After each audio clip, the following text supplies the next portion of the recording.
Welcome, friends and comrades, to another live broadcast from the Midwestern Marx Institute for Marxist Theory and Political Analysis.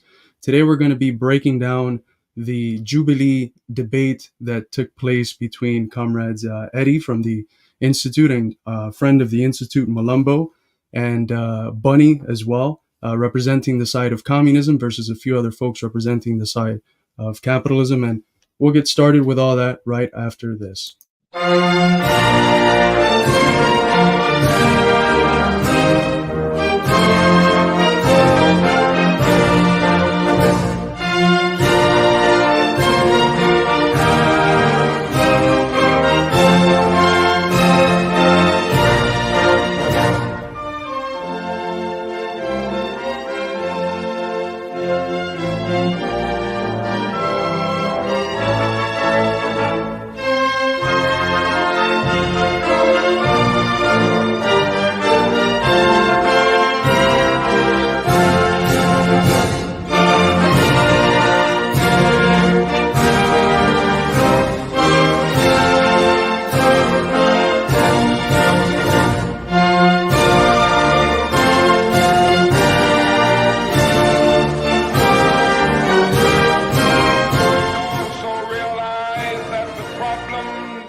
Cannot be solved without a radical redistribution of political and economic power.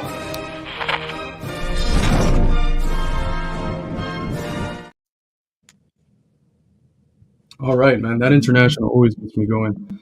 I'd like to say something perhaps before we start. I think it's special that the debate like this even took place. I think the last time that Jubilee did something of this sort was with Socialists, and they had a few people from the Socialist Party USA on. So the fact that communism is even on the agenda enough for us, for a website or a thing like Jubilee to set up a debate between communists and capitalists, I thought that was pretty special. And it shows, I think, how times have changed and how in the last decade or so, communism has been put in the agenda as we haven't seen it in the U.S. in decades. Eddie, I hear an echo coming from you. Let me mute you real quick. But Malumbo, thank you so much. Welcome to the channel. This is the first time we have you on, hopefully the first of many.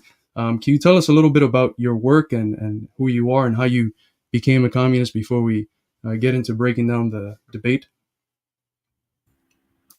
Yeah, no problem.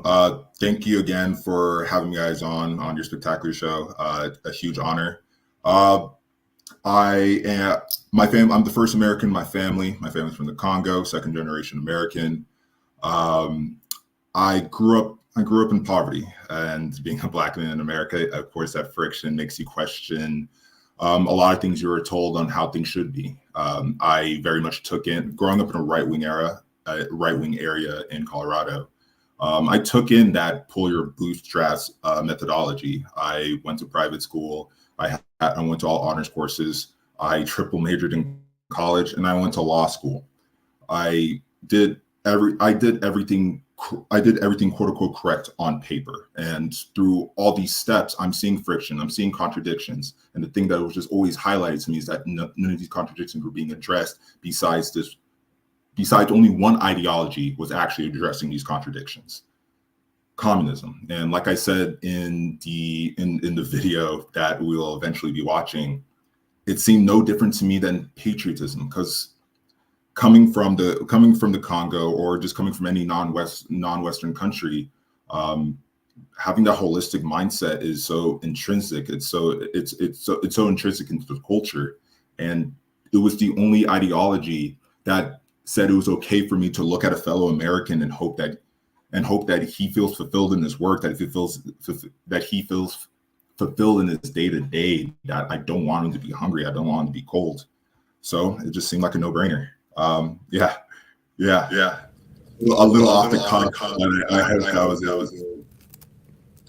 No, I love it. That's a great explanation. I've told you too. You said at one, I don't know if it made it into the video, but you said at one point during the filming, like, socialism is patriotism. Socialism and communism is how we build up our country and make it great and actually make it a country that takes care of everybody. And it builds a society that we can all be proud of. And I just agree with that so much. And I think that the left has such a messaging problem where, you know, and obviously there's so much to criticize, there's so much to critique, there's so much to want to tear down, but we have to offer people an alternative. We can't be all about tearing stuff down. We have to be about constructing a new and better system, which is what communism is all about, like you said. So love it.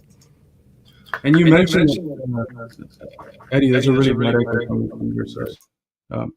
You mentioned that you had these contradictions that you were experiencing in your life as someone who grew up in poverty and that's black in the U.S. And one of the things that I think is the most special about Marxism is that it helps us make sense of the world.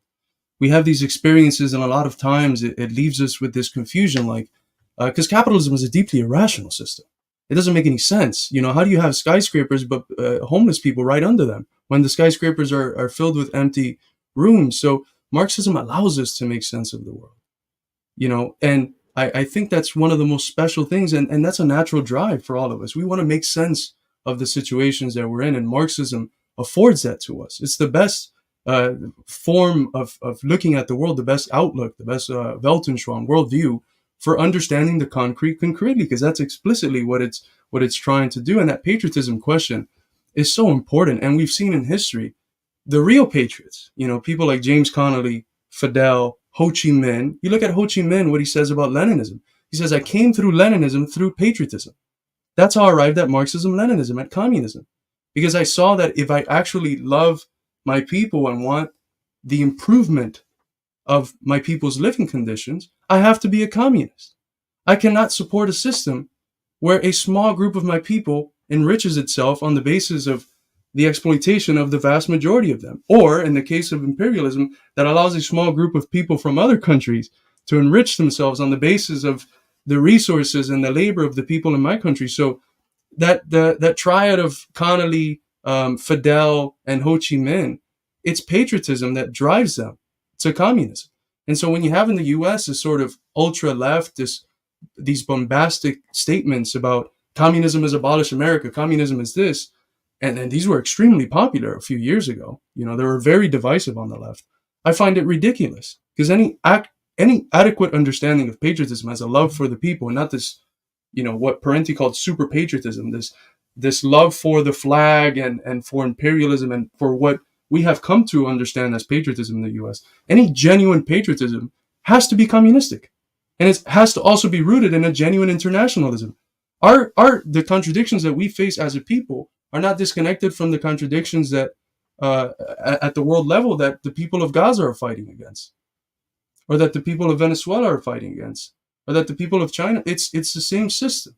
And the elite that oppresses us at home, that keeps us indebted, that keeps us enslaved and poor and wretched, is the same one that does that to our brothers and sisters from around the world. So that patriotism is so deeply rooted in an implicit internationalism that, again, the fact that so much of today's left goes to the other extreme, just because they have come to somewhat understand one-sidedly the bad history of the U.S. They're just like, oh, patriotism means abolish America. It's ridiculous. You can't get to your people on that message. And the most important thing that a communist can do is get to the people, win the people.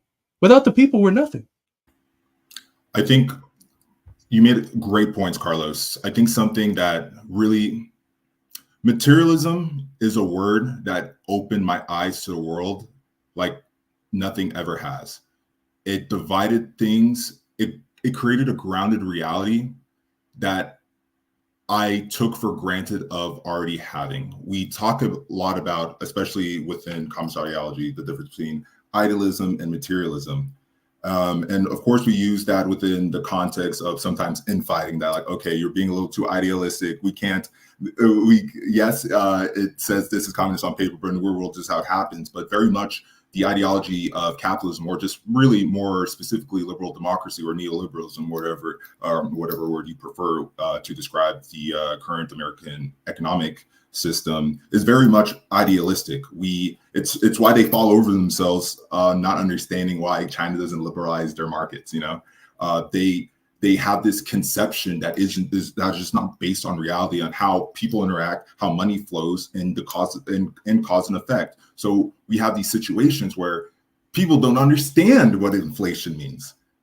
Because they've been so devoid of material thought that the idea of a CEO just wanting to just raise prices through just greed, it seems unfathomable to them. But if you look at through to material, but if you look at through a materialist mindset, of course they would do that. They think in profit, they think in property.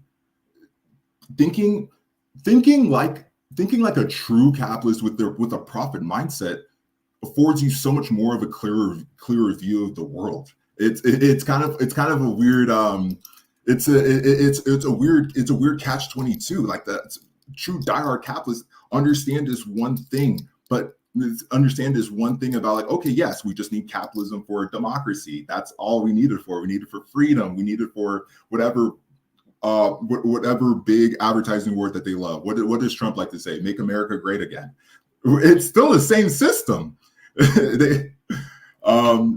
Sorry, I could go on. Eddie, you just came back on. Yeah, for sure. And I was talking about this with a buddy last night. Like, people are looking to Trump now to fix inflation. They think inflation's coming from Biden. Like, Karl Marx said that inflation was built into capitalism in the 1800s. Guys, he's been saying, like, if you read political economists, they've known that inflation is a built-in element that exists within capitalism.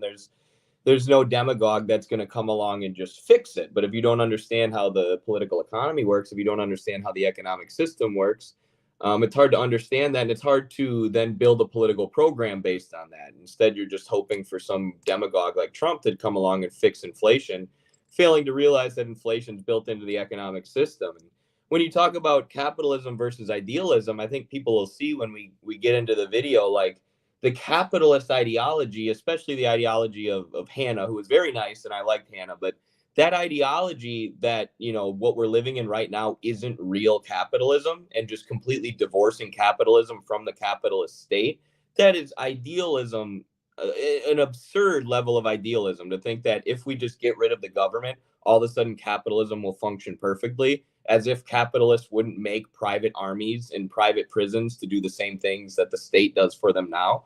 We already have like private elements of the army, like Blackwater and these various mercenary groups. So capitalists are already doing this.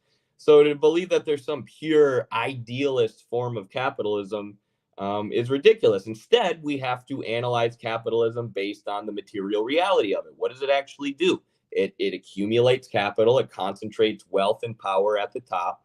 And the people with the wealth and power, who also control the supply of information, are going to control the government. They're going to control the state. And that's how capitalism's always worked. So to deny that it works like that, and to just blame every evil of capitalism on the state, and not capitalism itself, it is so idealistic. But we'll get into that as we play the video. I think before we get into the video, this is a good question from Sam, who just became a 9-month member. Thank you so much, brother Sam. Sam is someone who's very special. He's been a student at the classes that we've taught, the Marxism School of the Institute. He's been a teacher. He's gone on and taught a class or two on the PFLP. And he's someone who is sort of the ideal student that we think about, someone who doesn't just listen passively to our material, but that actively organizes, teaches himself, and teaches others on the basis of what he's been able to gather from these programs and the other work that we do at the Institute. But and thank you so much again for becoming a 9-month member. Our institute is a people's funded grassroots institute. We don't have any benevolent Chinese billionaires giving us any money, so these donations are tremendously appreciated. So thank you to all of those who donate. But 9 months, dude. What do you think of Jubilee's editing? Even if someone makes an amazing point, they can just edit them out. Eddie, do you feel like the editing was did a disservice to your points? Congrats. So I think that's something good to get into before we go into it. How did you guys feel the editing was? Was there a lot of important stuff that was left out? What are your thoughts?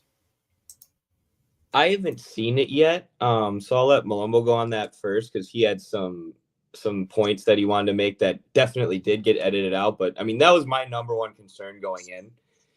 And obviously, Jubilee is not pro-communist, so I figured if anybody got the the screw job on when it comes to the editing, it would be the communists, which, you know, I'm assuming we did, but I haven't watched it yet. So yeah, they definitely made sure to cut all the bangers that we had. To everybody that's seen the video, let me tell you now that we won. Backstage, we won.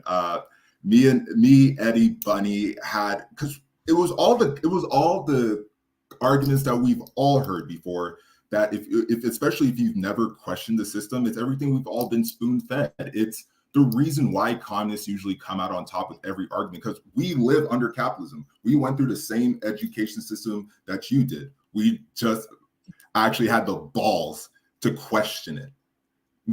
And that's why it always seems like we're a step ahead. So, and I'll tell you, that's exactly what happened. I would say how they did their cuts is that they just made sure that our responses to certain points weren't made. I remember a point where in the video where Hannah made a claim that LBJ's referendums and his bills only increased the unemployment rate within America. So I responded to her by saying, that's odd. That's an odd claim, because right after LBJ, we have arguably four of the largest conservative juggernaut presidents in American history. Right to work, contract work, gig economies, who all instilled that within America. And you're going to blame LBJ, the man who pushed Brown versus Board of Education in the Civil Rights Act?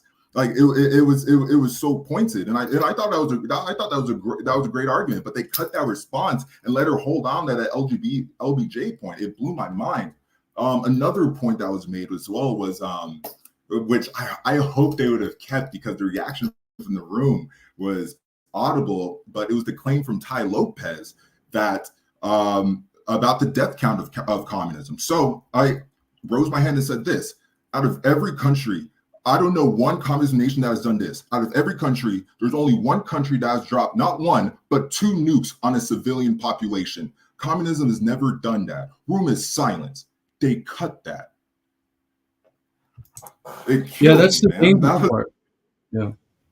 That's when being a communist becomes dangerous for them, because there's quote unquote Marxists that are accepted in the academy and in the media to a certain extent. Like we had Zizek some years ago debate Peterson, and it was like the Marxists versus the pro-capitalists debating the question of happiness and what system can produce it better. But the ones that are always allowed are the ones that accept the myth that socialism has always failed. And so it's very interesting that when that humongous myth of communism has killed 20 gazillion people, and as our comrade Noah would say, Stalin ate people's babies and their babies' babies and babies' babies. When that myth comes up and someone stands up against it and presents arguments to disprove it because it's baseless, it makes sense that would be one of the parts that would be cut out. Yeah, I'm not surprised. Or that, you know, your explanation that 40 years of neoliberalism and conservative presidents is what's destroyed our economy, not LBJ. Like, of course they have to take that out. But I mean, that's such an absurd thing to say, that the last 40 years of deteriorating economic conditions happened because of social welfare programs. Like, holy shit. One more membership for 8 months. Thank you so much, Kate Grenade. Long time no see, Eddie. Me and Tenants Union Girl are official. I'm actually on my way to one of those meetings right now. Hell yeah. We've been following this relationship very closely here at the Institute. This is hyped to see. Thank you so much, Kate. Absolutely.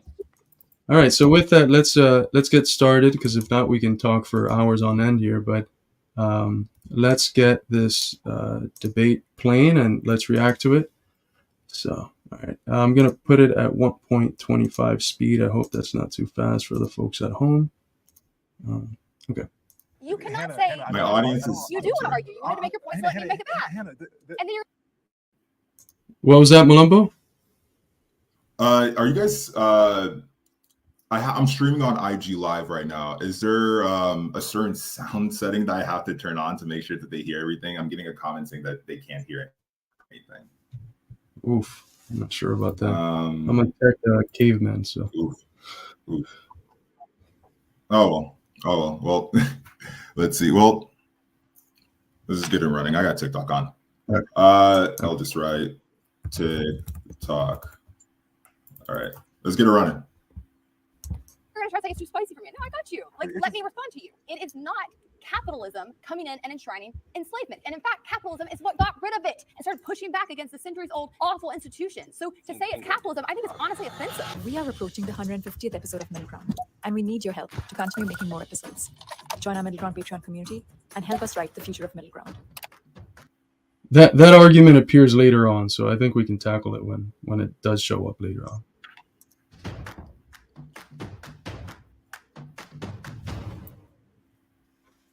America would be a more powerful country under communism. I think it would be a lot better for all the people who are working jobs that are not, I guess, tech, basically. So I make content, which means that I work a lot of hours and I don't get paid the same amount as a soft dev. So I think it would create more creativity in certain like creative industries, artists. If you make a bigger pie, everyone gets a bigger slice. Yeah. I think one of the main misconceptions about communism is that it's just making everybody equally poor. When Marx and Engels wrote repeatedly that the first step under communism is increasing the productive forces. In the US, over 80% of our population is living paycheck to paycheck. If you provide people's basic needs, if you invest in economic growth and in jobs and in infrastructure rather than investing in endless war and massacring Muslim people in Gaza, you're going to make this country a lot stronger. You're going to make the people a lot more stable here. I grew up in a white ring area. I grew up in Denver, Colorado. I was born in Dallas, Texas. I'm the first American in my family. Everybody's from the Congo. If my family was able to come here, of course it would have some capitalist connection. So I grew up very much with the idea that everything I need is under capitalism. Individualism, freedom, all these things are under capitalism. But I'm Black in America. So those contradictions really just create that friction where I'm like, this doesn't align with what I was told and what I'm actually seeing or actually feeling. So why did I come to communism? When I actually read it, when I went from Marx to Lenin to Mao to Deng to Fred Hampton, I started realizing like, oh, this is patriotism. This is the idea that I look at another American and think to myself, I want you to be fed. I want you to fulfill in your life. I want you to feel like you actually have control within your society. Honestly, as somebody, again, who grew up in that right-wing area, that flies over everybody's head. That's such an important argument, and we discussed this a little bit before we started the video. But one of the things that I wanted to mention about what you were saying there, Malumbo, is it's so important for us to emphasize how it is that we have already been socialized into the ideas that these people are coming to defend.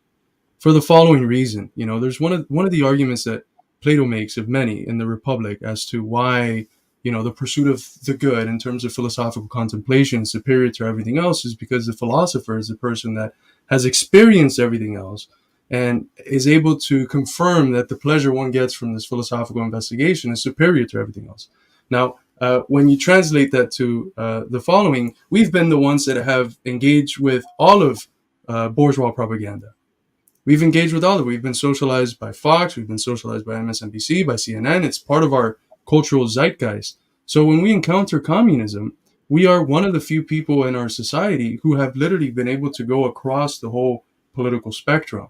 And on the basis of that trajectory that these people who are going to argue in favor of capitalism have not made, we make the judgment that it's irrational for us to support this and not this, right? So it's a judgment it's based on a wider, broader, more informed, more concrete perspective than the people who have just dogmatically accepted the myths that they've been socialized into by their societies.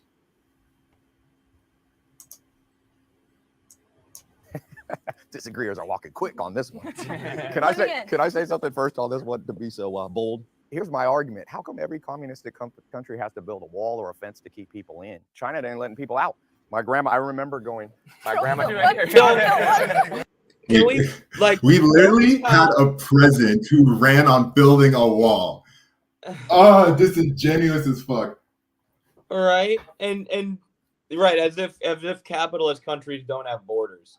And listen to the arguments that we just gave about meeting people's needs, about increasing the productive forces, about having a real theory for how to make our political and economic system better and a system that actually helps the people of this country. And they come in with, well, communist countries kill everybody and they build walls to trap people in. It is the stupidest Cold War talking points that are just repackaged and spit out at us to try and combat real arguments or not even engage with the substance of the arguments. It makes me feel it honestly feels demeaning. It's as if we've never heard them before. I'm like, don't you know that people have to swim through sharks to go from Cuba to Florida? Don't you know that Stalin, Pol Pot, like they don't like you'll see it later in the video, but Tai Lopez does that same stereotype. Stalin, Pol Pot, Mao, Stalin, Pol Pot, Mao, as if that it's supposed to summon that same 1970s hide under the desk, they're about to nuke us type of fear. It's so infantile in a way. I think that's the right word, infantile. And even in the way that, I mean, as a philosopher, my mind always goes to like the sort of philosophical assumptions that are underpinning the things that people are saying and the ideological assumptions that they assume to be true. And when questions like this arise, why is it that people are fleeing one country and going to another? It's like, how much of the context is being left out? It's like examining a fact and just saying, fuck all of the factors that let this fact arise. So it's, the example I always give, you show up to a fight to judge the whole fight on the basis of the 12th round. There's 11 other rounds that create the conditions for that 12th round, in the same way that the system of capitalist imperialism creates the condition for the fact of people fleeing Cuba, fleeing Venezuela to the US. And so if you ignore all of the factors that shape that thing's existence, that make it possible for that thing to be actual, it is impossible for you to understand that thing. You cannot understand that thing without understanding the system that produced it and the role that it plays in that system. Migration is fundamental for today's imperialism. And the countries that people migrate out of are of two sorts. Either the countries that have the puppets of the capitalist imperialist countries that they have put in place, that have been destroyed by IMF loans and all these other imperialist toolbox weapons, or the countries that have been attacked because they have rejected that path and have been hit with various forms of hybrid warfare, sanctions, blockades, etc., etc. So obviously this creates difficult conditions for the people in those countries. And then you have Hollywood saying how everyone in the US is capable of eating a Wagyu steak every day and drinking Heineken by the pool. And so where the fuck are they going to go? Where the whole wealth of the world is flowing into because of imperialism. So, and, this also ignores the fact that today we have, for the first time, I think, in history, a country, a communist country that can go toe to toe in terms of material wealth with the US, which is China. Look at how many vlogs exist of people that have nothing to do with politics that go to China and they're just enamored by China. They realize that it's the only place in the world where the ratio of like how much they get paid to how much they have to pay in order to survive is wide enough that they can pay back the student loans that they accrued in the US. There's people who graduate from US universities, go under a fuckload of debt and then move to China in order to pay back that debt because they pay less and they make more. So, and Toxic Bunny, who's on the stream with us, is from China. And she says that like everybody she knows who goes to visit China ends up staying there because they realize it's just easier to live and to meet their material needs. And there was like you're bringing up these vloggers in China. There was a comment under the Jubilee video, probably one of the more idiotic comments I read, that said, "Does Eddie understand that streaming and all the cell phones that he uses to stream his videos come from capitalism?" It's like, there are streamers in China, dipshit. Like there are vloggers in China. There are socialist countries where people make vlogs and streams. And the most developed technology is coming out of China too. So. Yeah, but where did you come? But where did you come? There's not a mass immigration into Venezuela, into China, into Russia. Where do people want to go? Switzerland, America, Sweden. They're all talking about, we need to build a wall because people are coming. China's not going, well, we better build a wall because all those Americans are coming across. Nobody's going there. So you legally cannot become Chinese. I went to international school growing up, and every single non-Asian or anyone else that's like American or Canadian that's gone to China has never wanted to come back to the US. That's something that's really interesting. So I think it's like if you've never been, it's an adverse selection, a group of people who are already. already. Your point, and then like we got you. I guess like whoever has the open mind to go. So now he understands nuance. That was awesome though. And I like Ty. Like me and Ty got along, but he literally made his money scamming people. like selling people a get-rich-quick scheme, like a pyramid scheme. No offense to Knowledge. him, but he's an example of what's wrong with capitalism. I am so surprised you didn't like say knowledge at some point in the It debate. was so hard not to be like to drop knowledge, but actually, yeah, Ty was actually pretty nice in person. And I do live streaming, so I know a lot of live streamers who like permanently move over to like Asia, especially China, because not just it's cheaper, it's also just higher benefits. Most people get like free healthcare, so it's a lot easier for you to survive there. I think it's not because people don't want to go; it's also because you're taught propaganda since a young age. China's scary, China's bad, evil, red dragon. So people don't go and don't even go see it.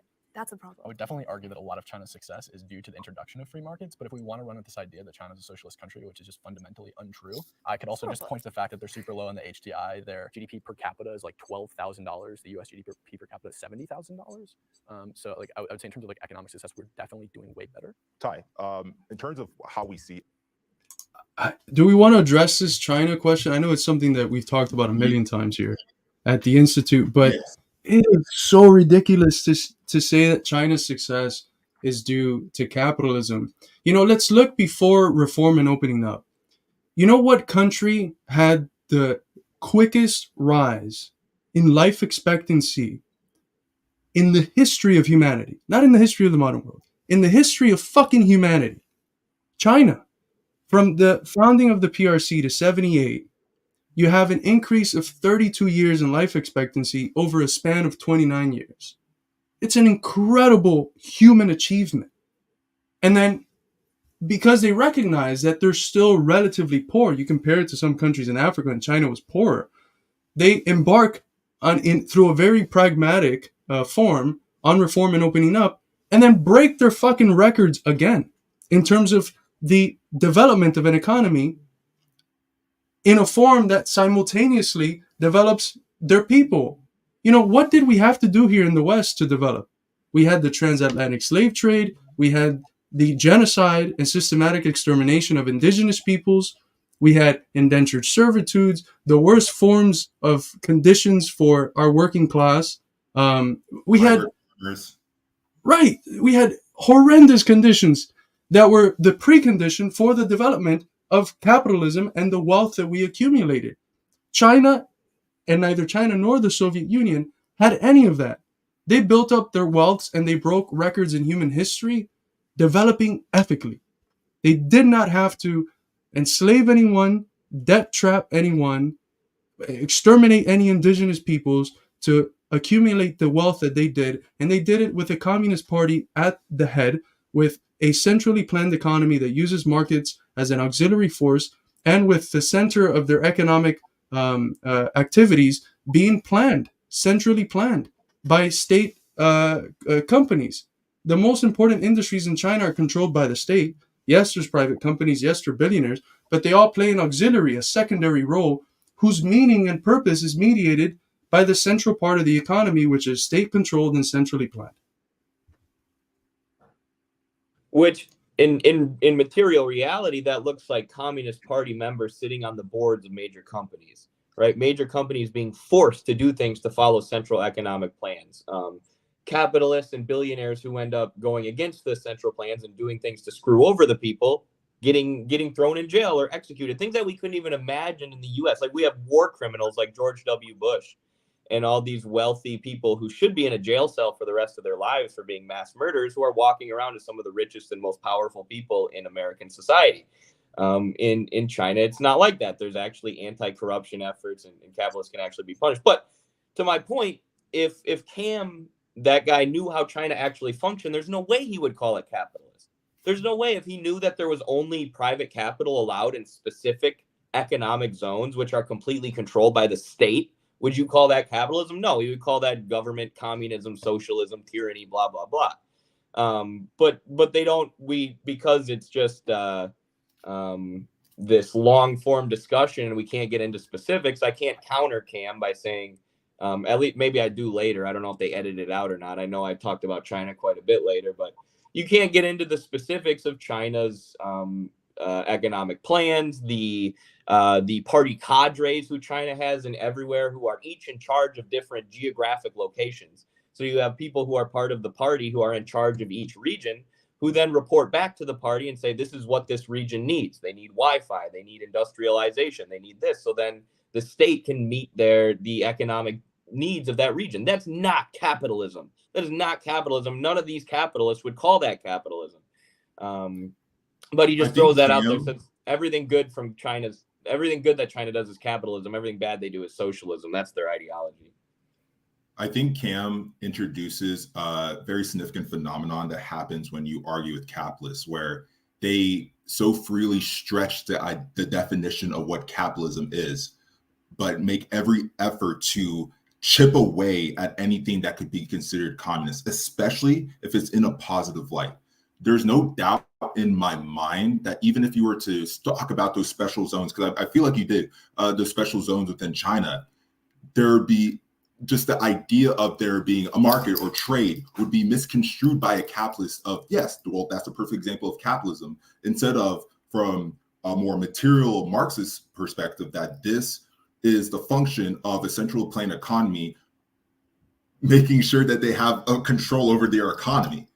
If that's capitalism, why is that so fundamentally bad to happen in America? But they don't want that argument because that's too socialist, that's too communist. I'm like, so it's not capitalism. It's a bonkers contradiction. It's crazy to me that you don't, like, even thinking about it just this way, they don't come to that same conclusion. I don't want to sound patronizing because that's what some of these YouTube comments are saying. But it just seems like common sense. Shouts out to Thomas Paine. No, you're absolutely right, and it's they end up equating, and you see this specifically, I think, with Hannah.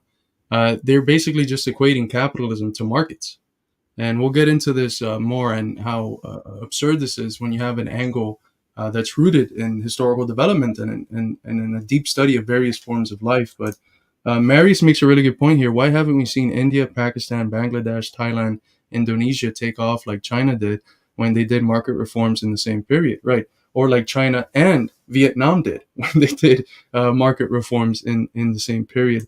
That comparison of India and China in terms of their economic developments is so important. It's one that various historians that we draw from in terms of research on China, Carlos Martinez, John Ross, they all do really good work providing comparative analysis of these two countries that are in many ways similar. They free themselves from the shackles of colonialism around the same time. But they take different roads to their developments, and we see the proof in the pudding. I mean, there's no comparing the civilizational development that China has had and where India is today. Immigration into this country. Of course, we're American. We're only going to see the American viewpoints of this. China has immigration. People do try to cross the China's border all the time. We're all humans. Everybody's doing the same thing around the world. I would say what you're saying is a perspective issue. I would love to break it down even more and talk to you about the massive amounts of CIA missions that have gone through Latin America to destabilize those countries. But just at that point, to what you were saying, judging a country by how much the wealthiest people in their country profit in their company, we both know what GDP means. It's a bad way to really explain. What about HDI? Human Development Index. And so it's measured by things like health, income. It's the UN standard for like how well an economy is doing. So from that point, perfect. Healthcare, we rank 37 in the United States. Cuba ranks 2. Oh God! Yeah. Hold on. Wait. Cuba ranks what? Cuba ranks what? Wait, I really want to engage. They've been number 1 and number 2 in the hover through those spots. According to Cuba. Cuba uses their according to the doctors. Commonwealth Fund. According to the Commonwealth Fund. Wait. Cuba is 83 on the HDI.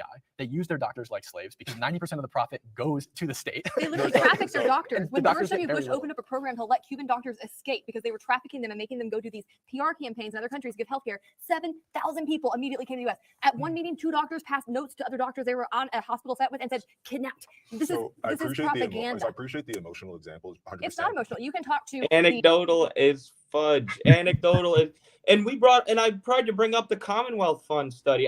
And for those who don't know, I was getting a master's degree in healthcare administration. Like, this is actually my field, but Hannah and Cam decided they were just going to talk over me and not let me get into the actual study that I wanted to bring up. But I wanted to bring up the Commonwealth Fund study that's done every year, which is a comparative study of all the different healthcare systems, right? And in all these comparative studies and all the scholarly analysis of the Cuban healthcare system, it comes out as better than the U.S., not only more affordable, but they give a better quality of care also. But why? Why would we talk about the Commonwealth Fund and actual scholarly analyses of different healthcare systems when we can just say the Cuban doctors are terrorists and they're treated like slaves and anecdotal propaganda bullshit that means nothing? Why engage in an actual conversation about the effectiveness of different economic systems when we can say that the Cuban doctors are a bunch of slaves who have guns to their head because here's my story about how one of them passed a note to another doctor? Like it reduces the conversation and takes it away from substance and takes it into these anecdotal or emotional examples like Malumbo called them out on, but of course they just continue to talk over us. And what I was talking earlier about contradictions, the mental gymnastics of being able to admit that, yes, Cuba has intellectuals, Cuba has doctors, Cuba has doctors so good that they send them across the world. Honestly, if I had one regret, I wish I would have explained that Cuban doctors are the ones that delivered my mother into this world. It's like Cuban doctors are one of the largest drivers. Cuban doctors saved millions of lives within the Congo. Shouts out to Shay. Without them teaching the doctors within Kinshasa, it would be we would see much worse news than what we see today. But yes, back to the contradiction. The idea that they're willing to admit that Cuba has intellectuals, Cuba has doctors, but they'll reel back by saying like, but no, they're slaves. How many slaves do you know that are intellectuals? How many slaves do you know in history went to fucking college, who went to medical school? What kind of fucking slave is that? Why would you want a smart slave? What? Right. How many times were slave masters like sending their slaves on their own as slaves to other countries under the presumption that they'll do their duty and come back? It's so disrespectful. And as a Cuban, we have such a great admiration for these doctors. We see them as the hero of the people. And that's how they rightfully see themselves.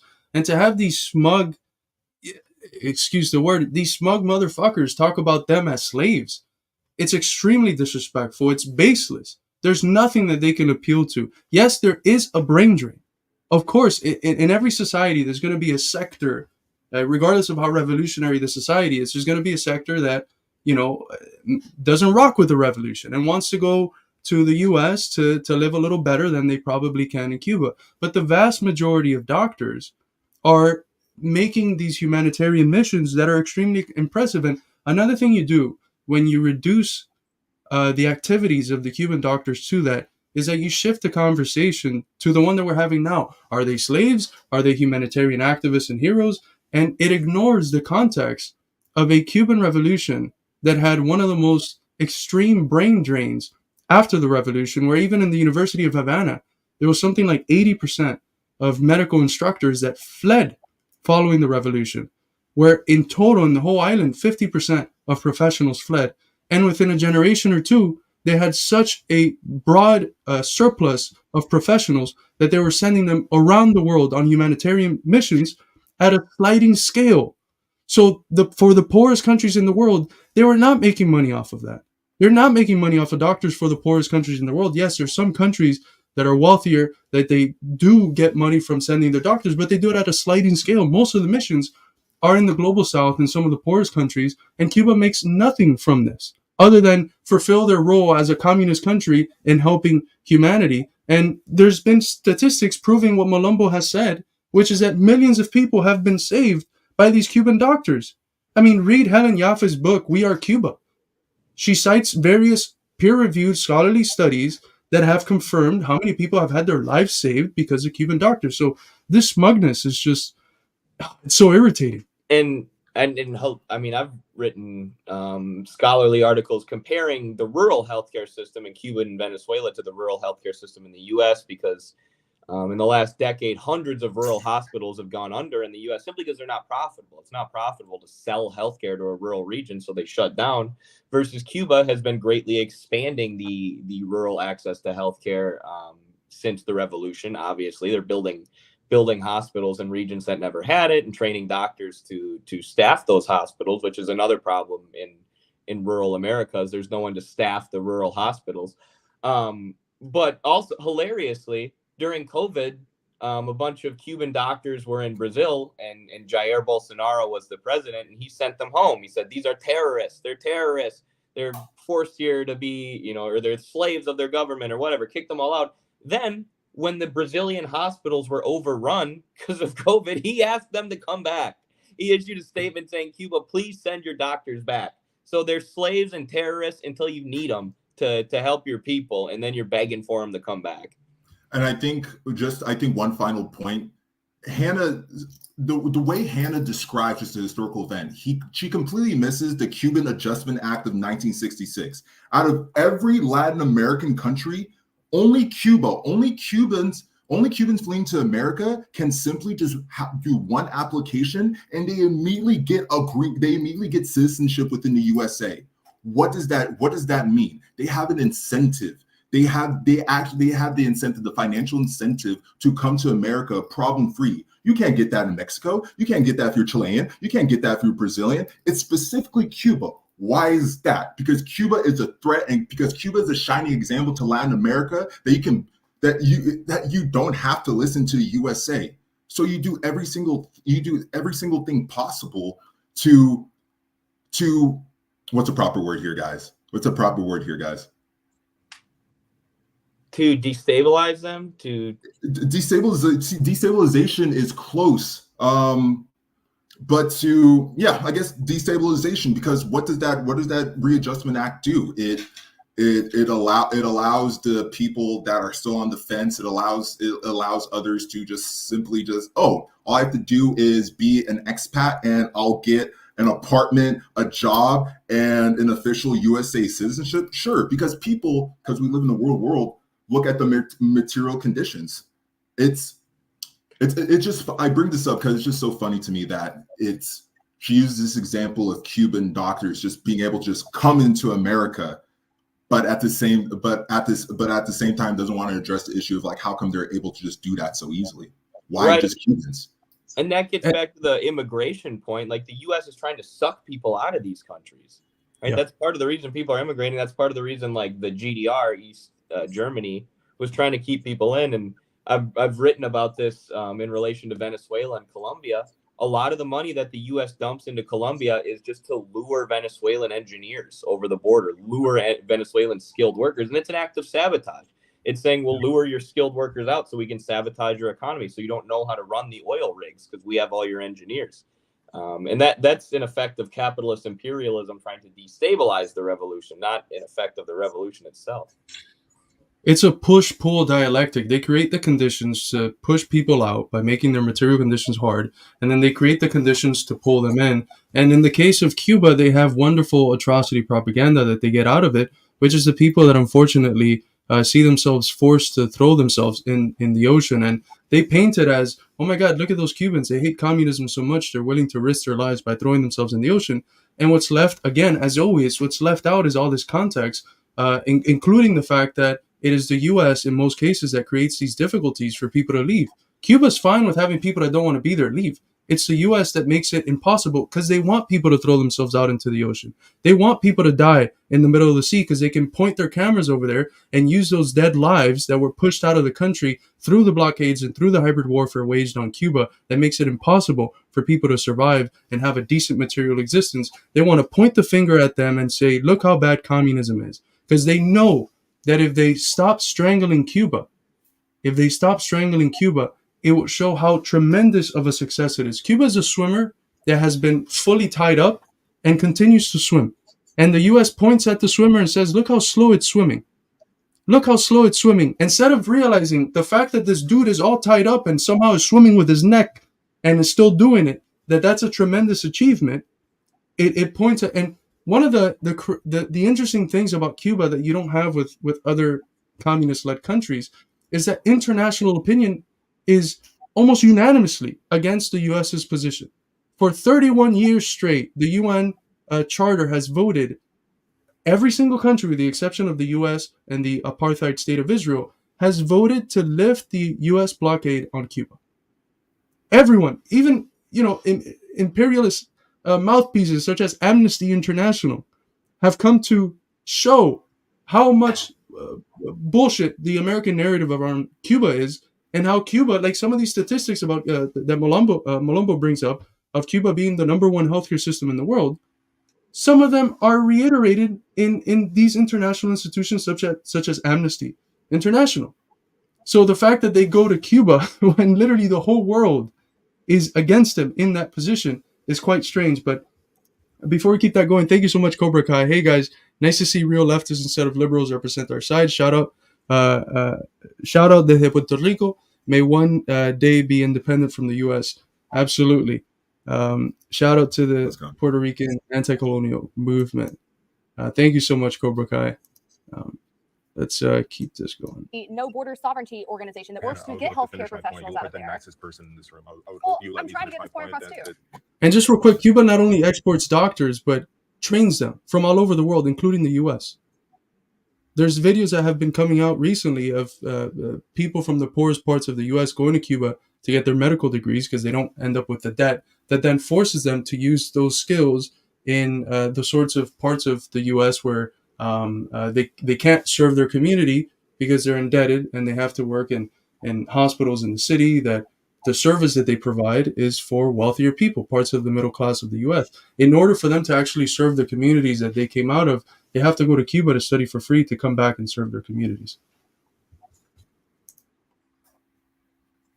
Down and answer. But please go. Well, I've been told that fear is happening in Cuba. They're doing this super scary thing with Cuba, which is great. I would love facts. So I'm giving you facts about doctors fleeing the country, and also about how they're having to ration basic. Dude, they cannot stop interrupting.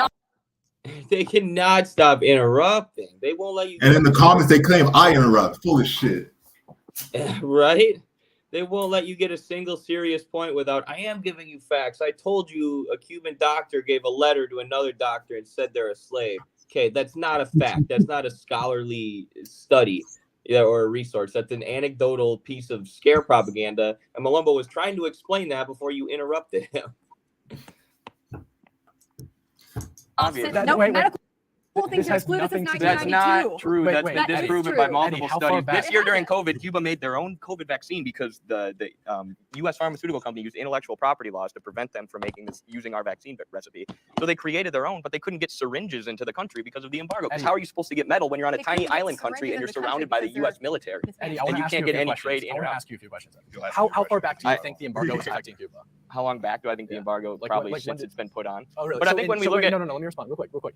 In 1960, the USSR became the largest trading partner with Cuba. They started paying more for Cuba's sugar. They started buying all of Cuba's sugars and paying more than the United States was paying. Fidel Castro is on record saying that the embargo had no effect. Because U.S. trade with Cuba was completely unilateral, as it is with every other country. They pay below market prices, and that's central to the neocolonial relationship.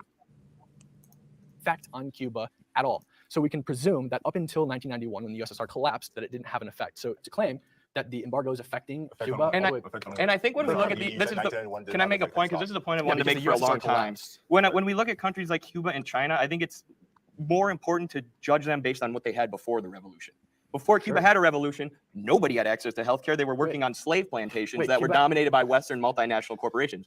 China before the revolution, I like how she shakes her head as if that's not like commonly known. As if like the tobacco and coffee plantations in Cuba didn't exist, and as if they weren't run by Fulgencio Batista, the U.S. backed thing. She's just shaking her head like, that's, you can Google that. Like, that's not even just something that communists believe. Everybody admits that Cuba before the revolution was, a bunch of plantations governed by a U.S. backed dictator. Even honest liberal scholars admit that. But no offense to Cam and Hannah, but I believe Hannah works for The Hill, and I believe Cam works for PragerU. So they're paid capitalist propagandists. They're not intellectuals. Yeah, and Cam didn't even go to college.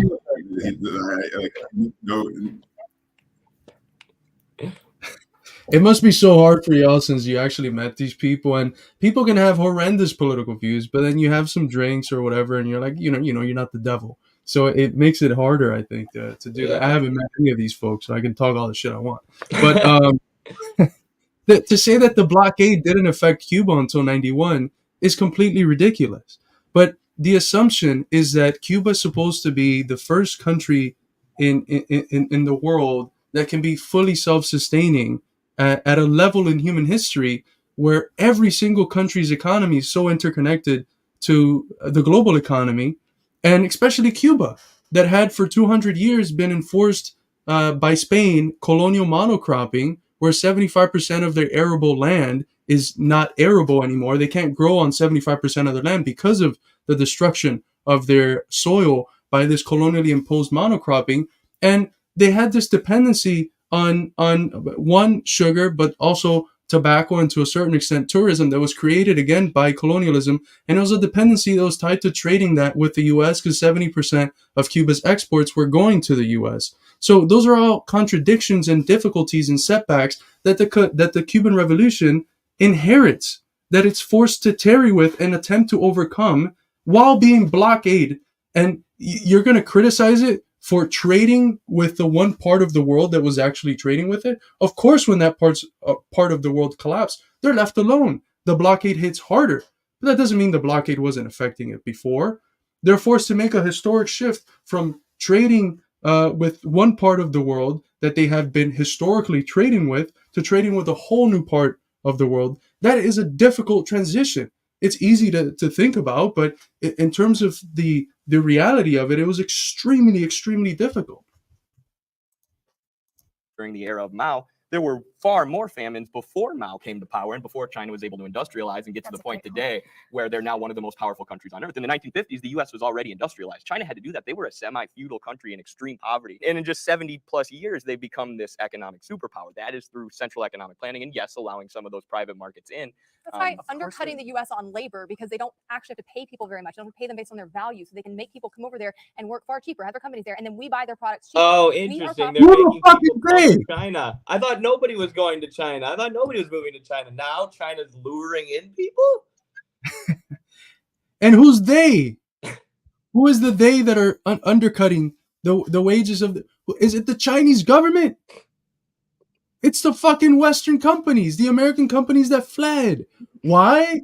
Because of capitalism. They wanted the amount that they spend on variable capital to be less so that the profit margins are larger. That's why they went to China. Was it decided democratically by the workers? Did American society come together and vote, hey, do we want our industries to go to China? No! They just did it literally because of capitalism. They had an imperative. Malumba, I see you unmuted. Do you have comments?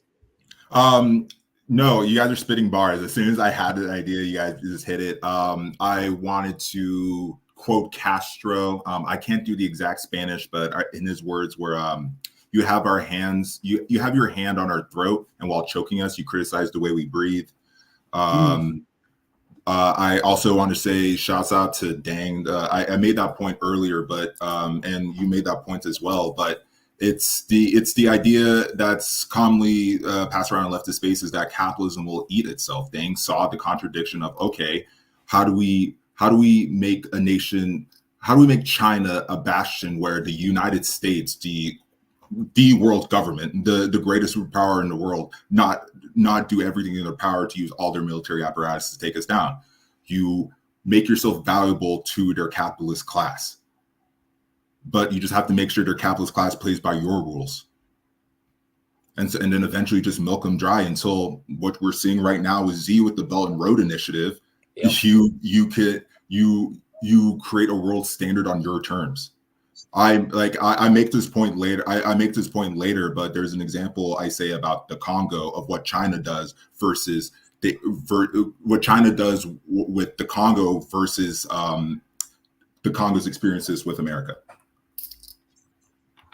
They're riding the tiger, and they rode the shit out of it. That's the metaphor they use. And yeah, when it gets to that part of because Tai starts to make the argument that China's doing imperialism, it's one of those parts where I think, Eddie, knowing you, I'm pretty sure you went to the Marshall Plan and they cut it. Maybe not, but it felt like they cut it abruptly. Yep. In that. Yep. Let's keep this rolling. propping up China's economy, and we've been really stupid with our own policies when it comes to that. And also, we are constantly hamstringing ourselves because our government keeps regulating our economy more, getting more involved, tying its hands, so that they are outpacing us. Plus, all the money we're spending on war instead of actually like letting people keep their taxes and invest in more things. So they are playing us right now. The U.S. has been really foolish, but it's not because communism works. They were starving up until 1929. Well, let's look at exactly what they did. Let's look at exactly what they did when they opened up trade. They opened up special economic zones where multinational corporations could come in, but they said you're only allowed to do things as long as it's in line with the party and as long as it's in line with the government's central plans. I mean, to say that China's just capitalist, full stop, or that all their successes come from capitalism, I'm saying that they were is pretty starving ridiculous. before capitalism started. They were starving under feudalism. Hannah and Cam come in here with the guns. They got the fire. They know it. That argument is so interesting because even in the worst periods of China, when famines had gotten to the most intense condition with the Great Leap Forward, look at the death rates, not just the net amount of people dead, the death rates in China, and compare that to other parts of the global south, specifically India. India didn't have a Great Leap Forward, but the death rate was the same. So what does that tell you? That those deaths that they're attributing to communism are the deaths of colonialism and imperialism. Those were the death rates of colonized countries because of the poverty induced and forced upon them by imperialism that was looting its resources and super exploiting its people. So even the deaths that they attribute to so-called communism are actually the deaths of imperialism. All that happened was that in that attempt at a Great Leap Forward, it failed. They fixed it within a couple of years, but the rates that they had increased from 49 to 54 were so much that when that fails and you have the drop to a standard of death rate that's similar to the rest of the global south, they had improved so much that you can pull out abstractly and reify these statistics that then get used and plastered all over Western propaganda and end up in debates like this, basically unquestioned. They're ready for this. Who is we? When you say we, who's in this we? Because we did this, because we did that. Who's this again, metaphorical we? Because the U.S. government is not a capitalist government, and we have to be strict about terms here. Capitalism is a system and an economy. The government can either uphold capitalism or they can impede it. Our government is constantly impeding it. So when the government comes in and tells you, you can trade with this person, you can't trade with that person, that is the government, which is we. So we have a representative government doing that. Is that something I, as a capitalist, want to see them doing? American citizens. No, we I don't. But we are American citizens, and so they are supposed to be representing our interest. If we're going to talk about what we're doing as a country, yes, like that is a huge part of it. And I also want to go back to communism, because when you talk about some of these countries that people often call democratic socialist countries, they rank higher on the economic freedom index than we do. That means they are more capitalist in their economy And I don't think those than countries we are are. socialist, to be And clear. so I just want to make sure we're defining terms, because communism is the centralized control and ownership of production of companies. Sorry, but this is my point I'm trying to make. I Like we feel have you- to talk about actual it just systems feels that are antithetical. communist if we're Or- going Yeah, to the she baseline. makes her point, but she never lets us define socialism or communism, right? She just and you could see it on my face there. I was like, oh, I know exactly what Hannah thinks about everything. As soon as she said that, she thinks that it's not real capitalism. There's this magical real version of capitalism that could exist if we just abolished the government somehow, even though there's never been a form of capitalism without the government. And the closest thing we have is the Gilded Age, in the US when wealth inequality was at an all-time high. And I don't think anybody's saying that's something that we want to return to. And she keeps saying we need to define these terms, but you'll notice this communists never get a chance to define the terms. I would love to explain to her why I think that this idea that there can be a form of capitalism without the state is ludicrous, because the state is always rooted in political economy and in the productive relations of a society. But there was no chance to say that. And if we did get to say that, it probably would have gotten edited out. Something I learned in law school was once your opponent asks for a definition, it is you allow them to frame the rest of the argument. It's a trap that you try to avoid, which is why like logical points are just much better. You start having your logical framework, logical train of thought. It was something I was trying to avoid within that debate, because exactly what Eddie said. Hannah was practicing bad faith from the jump. Cam was practicing bad faith from the jump. And I knew once definitions were on that point, the classic capitalist tactic would be, once we made that definition, they're not going to, in good faith, have a nuanced idea of the means of production with us. Because then if we point at something else of what China's doing, what Cuba's doing, what Laos is doing, what Vietnam is doing, that's they're like, oh well, how are workers owning the means of production there? How are they doing this? Obviously, it's not communist. I felt and predicted that it would only embolden their arguments, which I'm sorry, Eddie. Now that I'm hearing it now that you really wanted to hit those points, so that's my bad. Also, GV Black, I'm sorry that my emotional reactions grinded on you. I'm a very reactive guy. You get communists of every flavors. I love my stalwart brothers like Eddie and Carlos who can hold themselves together and just hit those literally ideological definitions on point. But I feel like we need some pizzazz, you know, like not everybody. Oh, that would have been screaming. I'm impressed at how composed you all were. I was surprised by GV's comments. But you know what I think you mentioned something important, Malumbo, which is that in the Marxist tradition, thinking about constructing our arguments and understanding the world on the basis of these fixed little definitions is completely outside of our outlook. You know, it's not that definitions are horrible. It's just that in a real scientific study of something, it's hard to think in terms of these static definitions because what definitions do is that they rip something away from the context in which it exists in, and it prevents you from seeing how those things exist with a series of internal contradictions and in a process of movement and interconnected to all other things. So when someone says, give me a definition about of capitalism, well, sure, I could give you the elevator pitch about a society where capital is in control and it's the people who own capital who do X, Y, or Z.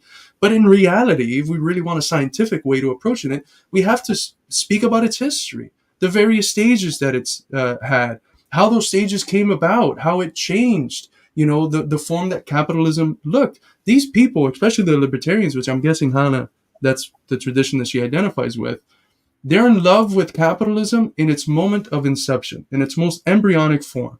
When it's still competitive capitalism, you have your small business owners, you have your mom and pop shops, and yes, part of that still exists, just like certain almost like feudal relations still exist. You know, the way we define a mode of production is not on the basis of it being the only one, but it being the primary one, the one out of which all the other ones obtain their meaning and are mediated through. So you still have part of that. We still have small businesses, but look at how they exist in relationship to the big monopolies, which is the stage of capitalism that we're in, the monopoly stage of capitalism. Small businesses are closing left and right because they can't compete with the Walmarts and the Amazons and these other massive monopolies. So this purity fetish view that they have of a capitalism that existed in that form 300-400 years ago, it's baseless. It's been overcome by history. And that's one of the biggest flaws at the level of outlook, at the level of how they see the world that these people have. History doesn't exist for them. That Hannah lady treats capitalism as if it's this universal thing that has existed for all of humanity. It's rooted in human nature, and it's always been different forms of governments that prevent capitalism from actually exercising itself in the free forms in which it would exercise itself. Everything's blamed on the government. Everything's disconnected from everything else, and history's tossed into the trash can. We're not going to analyze history. We're not going to see how things came about, the factors that produced them, and that's central to their outlook. And right now we're working on getting Hannah on the show. She agreed to do a discussion with me because I think there's a lot to learn from that ideology, mostly because of how wrong it is. But there's still overlap on the anti-war stuff. So I want to have her on the show for a discussion on that to try and explain to her, which I'm sure it won't work because, like I said, she works for the Hill. She's paid to make these talking points, but I want to try and explain that the capitalist state is controlled by the capitalists. The state, that the government that you identify as anti-capitalist is actually a product of capitalism and controlled by the capitalist class. The same with imperialism.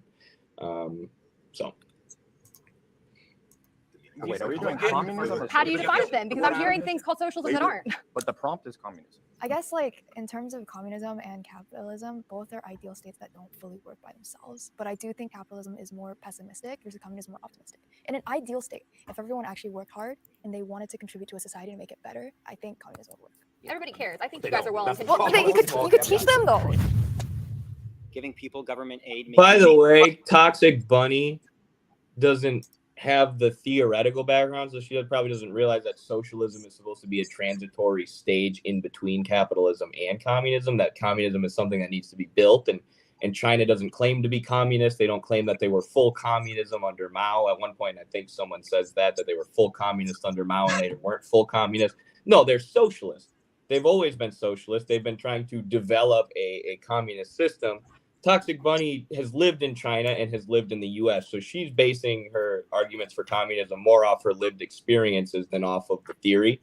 So I just wanted to give that context. I like that argument, Eddie. I think Bunny's ideology definitely came to light with me when we talked about the DPRK a bit later in this video. She doesn't believe it's communist or socialist, but pointing out that it's a dictatorship. Anytime I hear the word dictatorship, it's a buzzword. It's not a real word like authoritarianism. Dictatorship doesn't describe a legitimate power system. It conjures up this cartoonish idea of military guards, high wall fences, electric barbed wire. The idea that one person, this cartoonish Marvel superhero cartoonish idea that one person can control a society of 3 million people. It's And I sent Bunny all of our DPRK content after this. I texted it all to her and said, by the way, the DPRK isn't what you've been told it is in the media. It is a dictatorship, ... a dictatorship of the proletariat. So exactly what Tipsy's saying down here. I love that dictatorship of the proletariat, dictatorship of the bourgeoisie, and I was trying to say that same message of what is capitalism? It's when a certain class has full control over the military, judicial, and legislative bodies of a nation or a state. What do you guys think? Is that not describing dictatorship of the bourgeoisie in a more layman's American way? Oh, 100%. Yeah, it's just control over every facet of society. The production, the distribution, the superstructural elements that you described, the judicature, politics, everything else, all of these institutions are crafted by and for the reproduction of an order that has an economically dominant class, and that class is the one with capital. That's why it's called capitalism. This lady's talking about capitalism, and she keeps going to markets as if markets, one, don't exist in socialism now, two, didn't exist well before capitalism in slave societies, in ancient primary communist societies, in feudal societies, and in each case, markets functioned differently. What makes capitalism distinctive is that capitalism. It's a society where the people who own capital, which is a small group of people, control literally everything else. It's that simple. And Malumbo gets to it there, I think, quite well. These terms like dictatorship or even state, they're used so generally. And when we're making concrete distinctions about different types of fruit, and you're using fruit in general, it's like, well, what are you talking about here, Kat? Are you talking about a pear? Are you talking about an apple, an orange? What type of fruit? Because if you say I like fruit in general, maybe some people say that, but you have various preferences. I can bring you the fruit you like the least, and I ask you, well, I thought you liked fruit. How come you're spitting it out? So all of these, the concept of a state, the concept of dictatorship, you have to ask of what kind? A state of what kind? A dictatorship of what kind? Is it of the people who own, which is the minority of society, acting as a dictator, dictating its will in the majority of society? Or is it a dictatorship of working people, which is the majority of society, imposing its will on a small minority that is counter-revolutionary in character and that wants to collaborate with imperialism to overthrow the gains of the revolution? But what is that called when the vast majority of society has power? I think there's a word called demos and kratos, which we translate in English to democracy, for describing an order in which the common folk, common people, are the ones that rule and have power. That's all the dictatorship of the proletariat is. But if you're just using dictatorship abstractly, as Toxic Bunny was there, you end up in these sorts of confusions.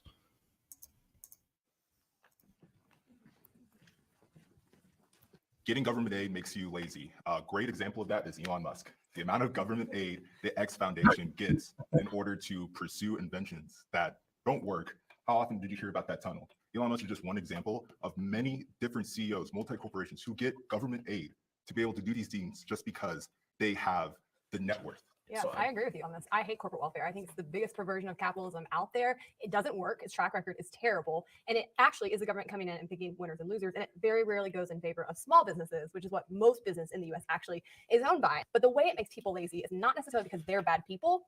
It's because you have fiscal cliffs. You get this amount of welfare if you make under $24,000 a year. You make $25,000 a year, your benefits drop off. So it actually disincentivizes people from moving up, working harder, taking on more jobs. And it's a terrible structure. I completely agree with that from a perspective of it creates animosity. If there was a system saying that you couldn't use a certain government aid program that you're already paying taxes to just because you make this amount, wouldn't you have animosity for those people below you? The cliffs are, I think, more so specifically referencing like situations where people are taking in welfare and it compensates for their like lack of income, and then they get a promotion or something and they lose the welfare and they're worse off than they were before they lost the welfare and prior to the promotion. You build that state dependency and it de-incentivizes people to like work up the corporate ladder in their companies because they're receiving aid from the government. I think also we have to say what makes people. How dare we feed people and give them water? It's going to disincentivize them from climbing the corporate ladder. How dare we can't give people health care. They might not work hard enough to become a bloodthirsty CEO, so they can afford it. Like, what an absurd argument that is. We can't meet people's basic needs with social welfare, or it'll stop them from climbing the corporate ladder. I think Malumbo was right. I'm torn as to thinking about where would I have gone to sit down or would I have stayed back, because again the question is a little bit abstract. But you have certain instances like some of the conditions that necessitated reform and opening up, where there was absenteeism and there was people showing up to work late and they couldn't get fired because of certain relations that were perhaps going a little bit too far too early in the socialist transformation process. And there had to be a different set of incentives created for making people work. And the transition was made from an attempt to have from each according to their ability to each according to their needs, from each according to their ability to each according to their work. So you want to eat and survive and you're capable of working, you got to work. So I think, I don't know if that's where you were coming from when you sat down, Malumbo, but there are cases in socialist societies where a certain form of absenteeism has been developed. And because people have a strong welfare, there hasn't been the incentive at times to go out and work and produce. And it's been developed in various forms. There's always been ideological focus on it. And certain forms of camaraderie competition that has been promoted between various, for instance, Soviet companies and factories to produce more back in the day. But it is a genuine question under a different context. Under the context of socialism, you have to develop the productive forces, all these other things. Can you afford to create conditions where even the slightest bit of that absenteeism is developed? Because you're still dealing with people who have came from a different mode of production, right? You're not dealing with the advanced socialist man of the future. You're dealing with real people that if they have what they need, maybe, they just chill out and don't do the work that they need to do to construct society and ensure that the people state can defend itself from imperialism. I completely agree with you, Carlos. I think you inferred what I was trying to say quite correctly. I think for me, just the larger point that I hope that they would come to a logical conclusion to was, if a government is so willing to, if the capitalist government is so willing to just give money simply on the basis of just word of mouth, essentially, net worth is essentially a word of mouth. It's not concrete data, as many capitalists would like to lie to us to believe. Why can't this same system be used for any number of people within a certain fiscal cliff? I hope that they would tag on that, but of course, I'm a half glass full person, and this is the wrong environment to think that way. As I would come to learn. That's the problem you look at government welfare is it is essentially keeping people trapped. It keeps them trapped in cycles of poverty. We actually saw before the great welfare deal under LBJ was pushed through. Can I say something real quick? Just at I don't know Toxic Bunny's background. I just met Malumbo before we started the stream, but when you look at the structure of the material incentives for why people think certain ways, you have three people whose lives are dependent on them being able to legitimize their specific social practices on the basis of accepting capitalist ideology. You know, it's interesting because often we have this saying on the left when a working class person says, "I'm a capitalist," we tell them, "No, you're a working class person with Stockholm syndrome. You might have bought into the ideas that capitalist society has produced in you, but you're not a capitalist in terms of your class position. You're a regular working class person." In this case, I don't know about the fellow with the glasses and the funny mustache, but the other two people are directly benefiting from Ty's a capitalist, and Cam the other has girl. PragerU in his bio. I'm pretty sure he works for PragerU, so he's like the worst out of. I mean, he proves your example more than even the other two, maybe. Precisely, and I know this is a reality with Eddie. I'm sure it's the same with Malumbo. Our ideological positions are not making us rich. We often spend so much time working for the class struggle, for advancing the class struggle, working for socialism, that we could be doing literally a McDonald's job and make more money. You know, there's times where we spend 3-4 hours doing a stream and we get maybe $10 in donations. So we do this work out of a sense of duty to humanity, out of a sense of duty for our people and our class. We don't do it out of a desire to benefit materially. Anything we have to sacrifice for the struggle, we will. So just on the basis of how these ideological positions are divided and people come to agree with a certain set of ideas or not, we're defending ours out of a sense of principle. They're defending theirs out of a sense of their material necessities as people who have been absorbed into the capitalist system, who play various roles as various forms of personifications of capital, and who benefit from people accepting these ideas, people consenting to the established order, and not questioning the system. We had a larger rate of people coming out of poverty and moving up in this country. And then when we implemented these programs, that has stagnated ever since. And we can see that hasn't worked. Sorry, just help me out here real quick. So when you say it doesn't work, what didn't work? We have not seen a decrease in the rate of people who are in poverty. And part of this is based on the education system. Part of this is based on different... Because of LBJ. Yes, these programs that came in, the welfare. I don't know this because of it. I think it stagnated work that was being done. For me, as somebody who works in public policy, that's what I'm interested in. If it's not because of it, what's the point of making the argument? You're just stating two different separate facts. Works. There are cases where I think people are incentivized to work less hard. Is that you talking? I can't tell because both of you are here. So when it starts on the other side, that's me in the Jubilee. Okay. That's me in the video. In order to keep their income under a certain level, so they can collect a certain amount of government money, which in that specific case, then yes, I guess it does incentivize laziness. But also, if you look at government programs like Medicare and Medicaid, they're some of the most highly approved of programs in the country. And when you make a welfare program universal, when you make it so it applies to everybody, it basically becomes politically invincible because nobody is going to argue for their grandma's health care to be taken away. And we have a problem in this country where 45,000 people are dying every single year because they don't have access to basic health insurance.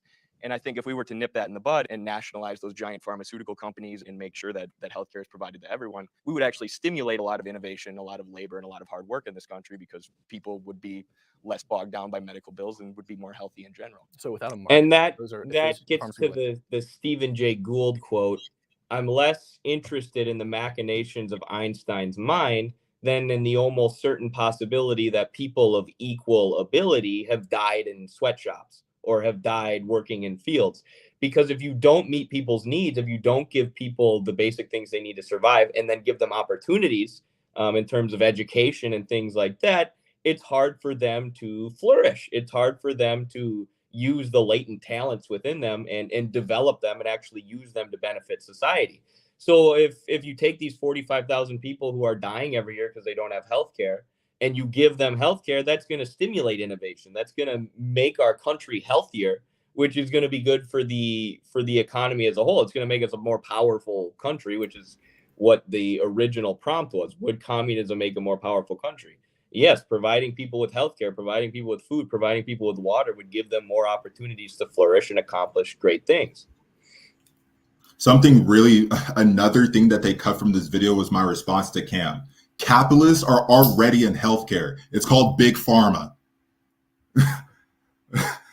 you want to know what the problems are with the health industry in America? It's quite simple. They do it plain as day, and DC and Capitol Hill.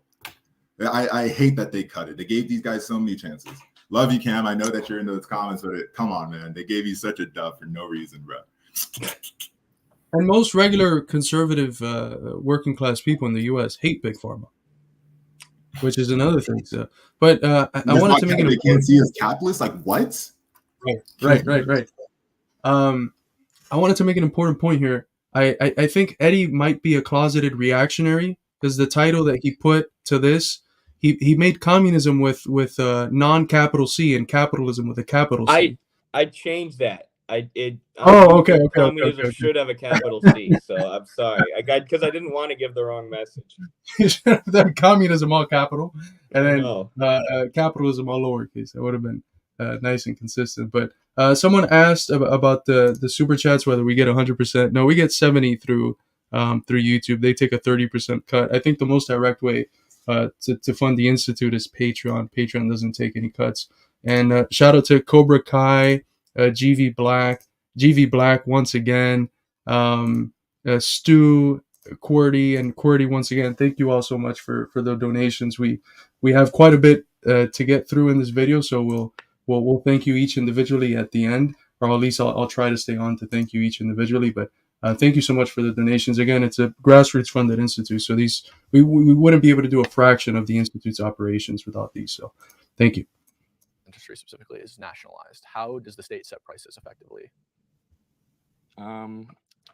Before you get to that point, did you want to? That was such a weird fucking question because he's basically asking you, how would this whole socialized healthcare system look? How exactly would it look? It's a very dishonest tactic that a lot of capitalists or capitalist apologists would like to use. Okay, you are now the president. What are you going to do? It's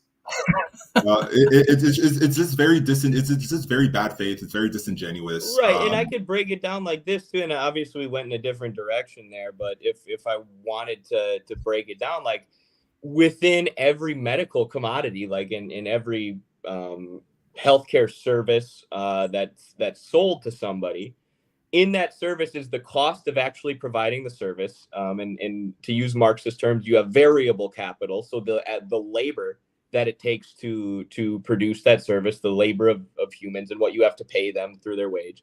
And then you have the variable capital, which is the machines, the means of production, the materials that go into the good or the service that's being sold. But then also you have surplus value. So right now, the pharmaceutical companies, every time they sell you a pill, they're raking in billions of dollars in surplus value. So the prices on goods become inflated because you're not only buying the good, you're not just paying for the cost of labor and the cost of the fixed capital. You're paying the cost of labor, the cost of fixed capital, and for the surplus value of capitalists, right? And so the prices would be much cheaper under a nationalized healthcare system, just like they are in Cuba, where everybody has healthcare essentially for free. Because you're no longer, every time you go to the doctor, you're not paying for a bunch of shareholders who happen to own shares in the hospital system that you're going to, or in the insurance company that you're paying a premium to each month. You cut out the surplus value, and you have people, instead of paying for healthcare plus the profits of shareholders, people just pay for their healthcare, and those become the prices. I mean, it's acting, and Cam, I know, believes that prices are determined by supply and demand. Supply and demand doesn't go away, right? There's still demand for healthcare and an amount of supply for healthcare. So shouldn't that still determine a price? Why does all of a sudden we can't determine prices if you take surplus value out of it? It doesn't make sense. Let's say something. Yes, please. There you go. I was gonna add, I guess like I lived in China for 8 years and 10 years in the US, so I have like the divide between the two. I guess in China, generally speaking, it's really safe. There's a lot more equality in certain areas. In terms of like support from the government, it is easier to get healthcare, 100%. And also, I think certain societies use communism well, and it can be used well to create, I guess, more equality. I think capitalism ultimately creates inequality. So one thing I was going to say, you have to be careful. There's an old saying: we went out of the fire into the frying pan. The question is, under what system do you not get the guys at the top becoming super wealthy? Because Stalin and Mao Zedong, these people become Chavez. Okay, Castro, this man is no angel. The question becomes, which one dampens our greed in a way that benefits the most people? Yeah, I don't think it should be that. It should just be which system is more effective at distributing resources and helping people And have there's good outcomes. and China has abolished poverty, and we have rampant poverty. China has abolished Yes, poverty. they have, according to the World Bank. There's Google it. 300,000 homeless But it's people more in people China. though, in ratio. He said they abolished poverty. They did There's Google it. The 300,000 World Bank homeless wrote a people. full article on it. National They have Center of abolished Biotechnology relative Information. poverty. When China was pure communistic, 45 million Should we people pull that starved to up? death eating bark and Oh, here's the part where China was. What full does of- pure communistic mean in Tai Lopez's definition? Who What does that knows? mean? Can we pull up, Carlos? You want to pull up the World Bank analysis of China's poverty reduction, or you could pull up the Tricontinental Institute. But I couldn't believe they were denying that because, like I said, obviously socialist organizations have held up that as an incredible achievement, but so has the World Bank, right? So have some of the and so is the United Nations, right? The United Nations wrote an article examining China's poverty alleviation, 4 decades of poverty reduction, and China drivers' insights in the world and the way ahead, and they've abolished relative poverty. I don't understand where the denial of this comes from, but I guess in a debate setting, you can just deny something that doesn't suit your argument and hope that people just believe you and don't actually look it up. This is from a World Bank publication. Regardless of the poverty line used, the speed and scale of China's poverty reduction are historically unprecedented. So I'll put that in the chat for anyone else to read. I cite it also in the in the book, The Purity, Fetish, and the Crisis of Western Marxism, and the Tricontinental Institute also has a terrific report on China's poverty alleviation efforts. So that's a. By the way, that argument that Stalin was rich and Mao and Fidel, that's so wacky, man. Where's like the basis for that? They say that Fidel's rich just because as the president, because he had to like not die and he had the largest empire in human history, try and assassinate him, I don't know, 600 times, he would like have to move around different houses. So they said that like he would own all of those houses. And what they would do is that they would calculate like the property values of all of those and then other similar egregious forms of calculations and say, this is how rich Fidel is. And it's so extremely stupid. It loses sight of the fact that this is literally the country's president. The resources are being used to help him survive because your country's trying to kill him every Tuesday.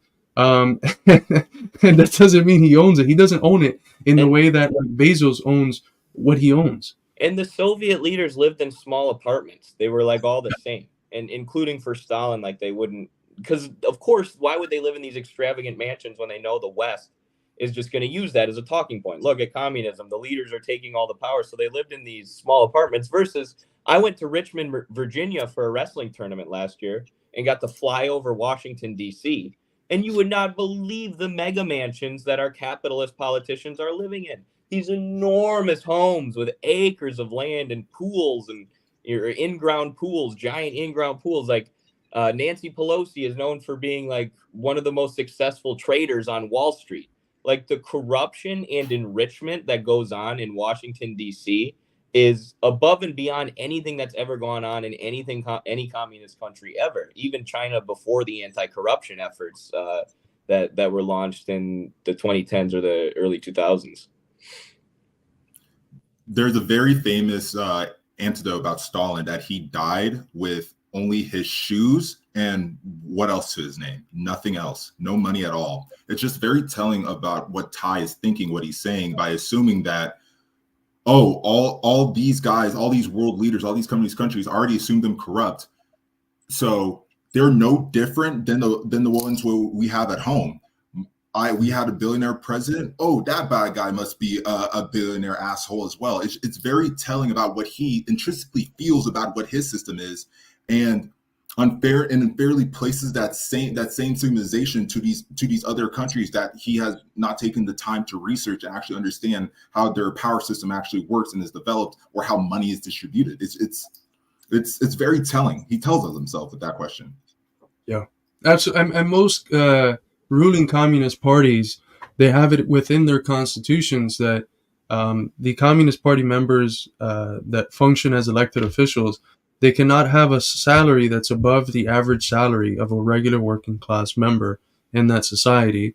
And that goes back all the way to the Paris Commune and the writings of Marx and Engels on the Paris Commune, and how political relations changed, especially the form in which politicians obtained in the specific offices that they had for the commune. The communards are making the same thing as a regular working class member. It gets reiterated in Lenin, and then it's basically been a standard practice for most communists, for most countries that are ruled by a communist party.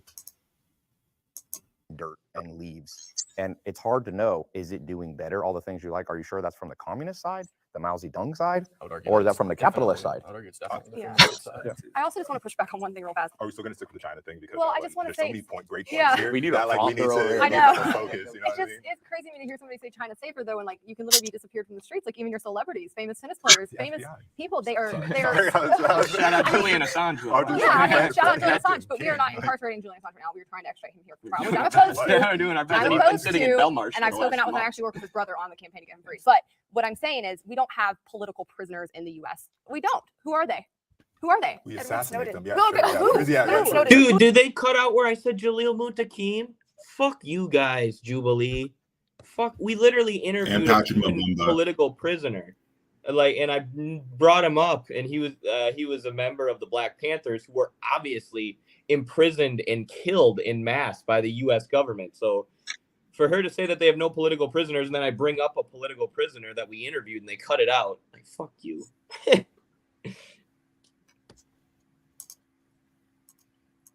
Who have we assassinated? Jalil Muntaqim Fred Hampton was in jail for We 70 did that. The years. government did that. Okay. I'm fine with this. They didn't I cut it detest out. FBI. I detest most policing agencies. I've done a ton of work on criminal justice. Did she really reform. just That's say fine. who? If I was a Not to capitalist, the I would core. love the FBI. No. I would love the Absolutely FBI. not. Literally the vanguard of capitalism. Eddie, were you saying something? Yeah, I was gonna say, did she really say that there haven't been political assassinations by capitalist countries? Like, she's talking to No. someone from the Congo. Google Patrice Lumumba. Like, duh. I think what was really they kind of cut her reaction a little short in the actual video, but Hannah's response was, who killed Fred Hampton? I didn't do that. Who's that? Like, it was such a quick deflection, but she had no idea who that was, and that was just exhausting. I was like, how do you build from there, man? It was just, I was like, wow, like we just had Judas and the Black Messiah. Yeah, man. Yeah, I don't know where else to go from there. If I didn't kill it, then capitalism didn't kill it. That's the logic. 100%. How's that? It's one of the armed bodies of the state that protects the dictatorship of capital. Because ultimately, I mean, 90% plus of elections are decided by the candidate who raises the most money. The FBI is an armed body of the state. You recognize that, right? Yeah, well, you can say it's not real capitalism, but No, I would capitalism say has it's a not- tendency to It's not accumulate, capitalism at all. Capitalism is an concentrate. economic system, You can not a say government. Right, an economic system that concentrates wealth and power at the top, that incentivizes capitalists to accumulate capital, That's right. monopolize the markets, and this is simply the stage of capitalism that we exist in. When Iran tried to send oil tankers to Venezuela, the U.S. intercepted them with our military, took them back to Texas, and then gave that oil to U.S. corporations. How is that free trade? How is that the free Let me throw market? one An thing out. embargo are against. Yeah, again, I don't It's have to completely defend the against- U.S. government to defend. I would actually capitalism. argue the U.S. government is a huge enemy of No, capitalism. don't. We don't, and I want to It's a define my mixed view approach. real fast because I think it matters. This is more my like political views versus just my economic views. But I would say the only reason you need a government at all are for three things. The under fact capital, that she and even is to divorces uphold that contracts, you need side. a court system. These are my political views versus my economic views. No such thing. There is only political economy. You cannot divorce politics from economics. Like I said, 90% of our elections are controlled by the person who won by the person who raises the most money from who? You think that's poor and working people? No, the capitalist class, the lobbyists, the corporation. Right? You can't divorce political economy from politics, but that's the whole libertarian ideology. right? Is divorcing political economy from politics so you don't have to actually defend any of the things that capitalism does, which is actually really lame because, like, we'll defend the things that socialist countries do. We don't have to claim that they're perfect, right? But if you just say, I'm a capitalist, but no country is real capitalism except for the country that exists in my head, well, okay, how do I argue with the country that exists in your head then, the perfect utopia? Something that great point, Eddie. Hannah having that separation between economy and government is so just baffling to me. I couldn't imagine that. Imagine trying to explain the function and the formation of clouds without mentioning the sky.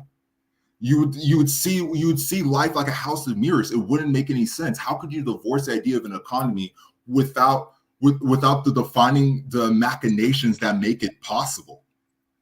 It's backwards. Not even backwards, it's topsy-turvy.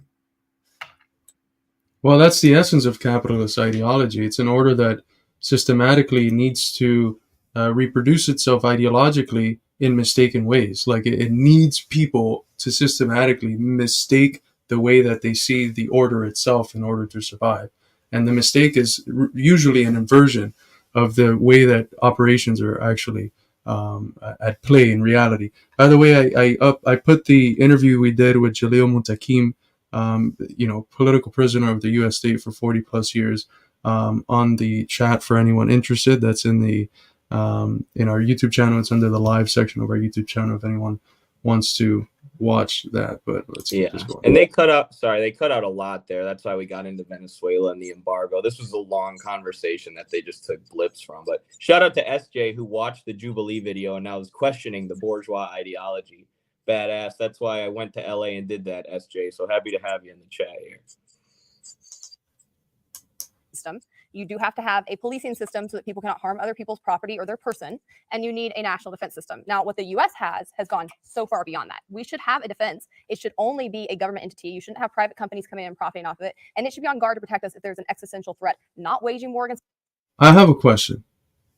What is a more likely explanation?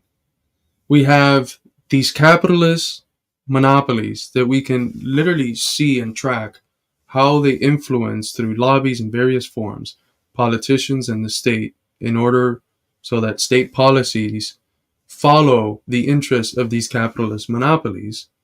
And then it is in their interest to go to war with X, Y, or Z country at whatever moment they decide to go to war with, and then the state does that. When you see that event of our state waging war against these other countries, is it more likely that it is these people who profit from that war, the military-industrial complex, and the state that they have bought, basically, the state and politicians that they have bought in order to support those wars?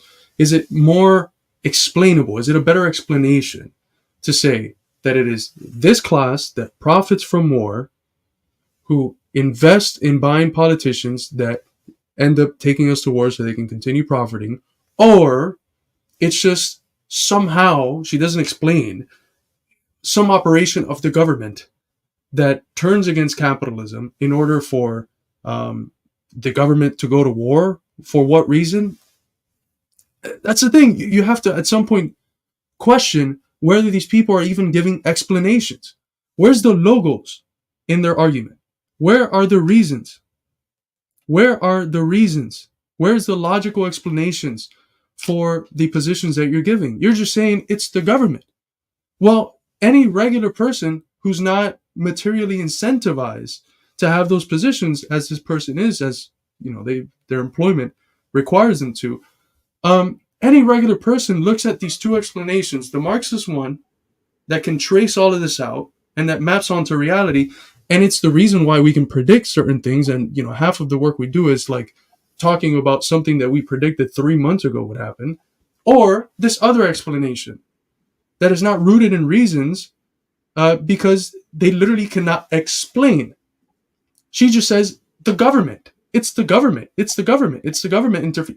So there's no explanation. I think any person who doesn't have that incentive to defend that worldview, who has those libertarian leanings that are anti-war, when they come across actual Marxists who can actually explain the reasons behind those wars, most people would be like, wow, yeah, that makes infinitely more sense. And again, it gets back to what we were talking about at the beginning. Like, Marxism helps people make sense of things, and they want to make sense of things. But it's not presented as a viable alternative, or hasn't been for many decades as a viable alternative, in the same way that libertarianism has. Now it's beginning to do that, and we're seeing the shifts in the social consciousness of our people.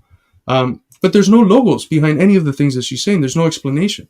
Other countries not getting involved in all this interventionism we've been doing since Vietnam, completely opposed to that. But to sit here and say that that's capitalism, that's the government actually attacking capitalism. That's coming in and perverting our economic system, using our own tax dollars against us to do it.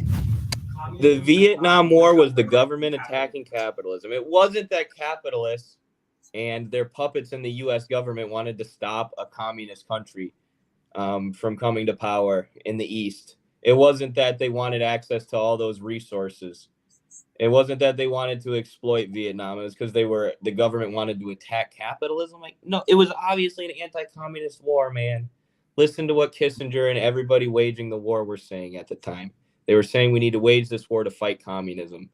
And it was a war waged for multinational corporations. It couldn't be more obvious. But something that they cut out in this video as well was me confronting Hannah about her use of government in the separation.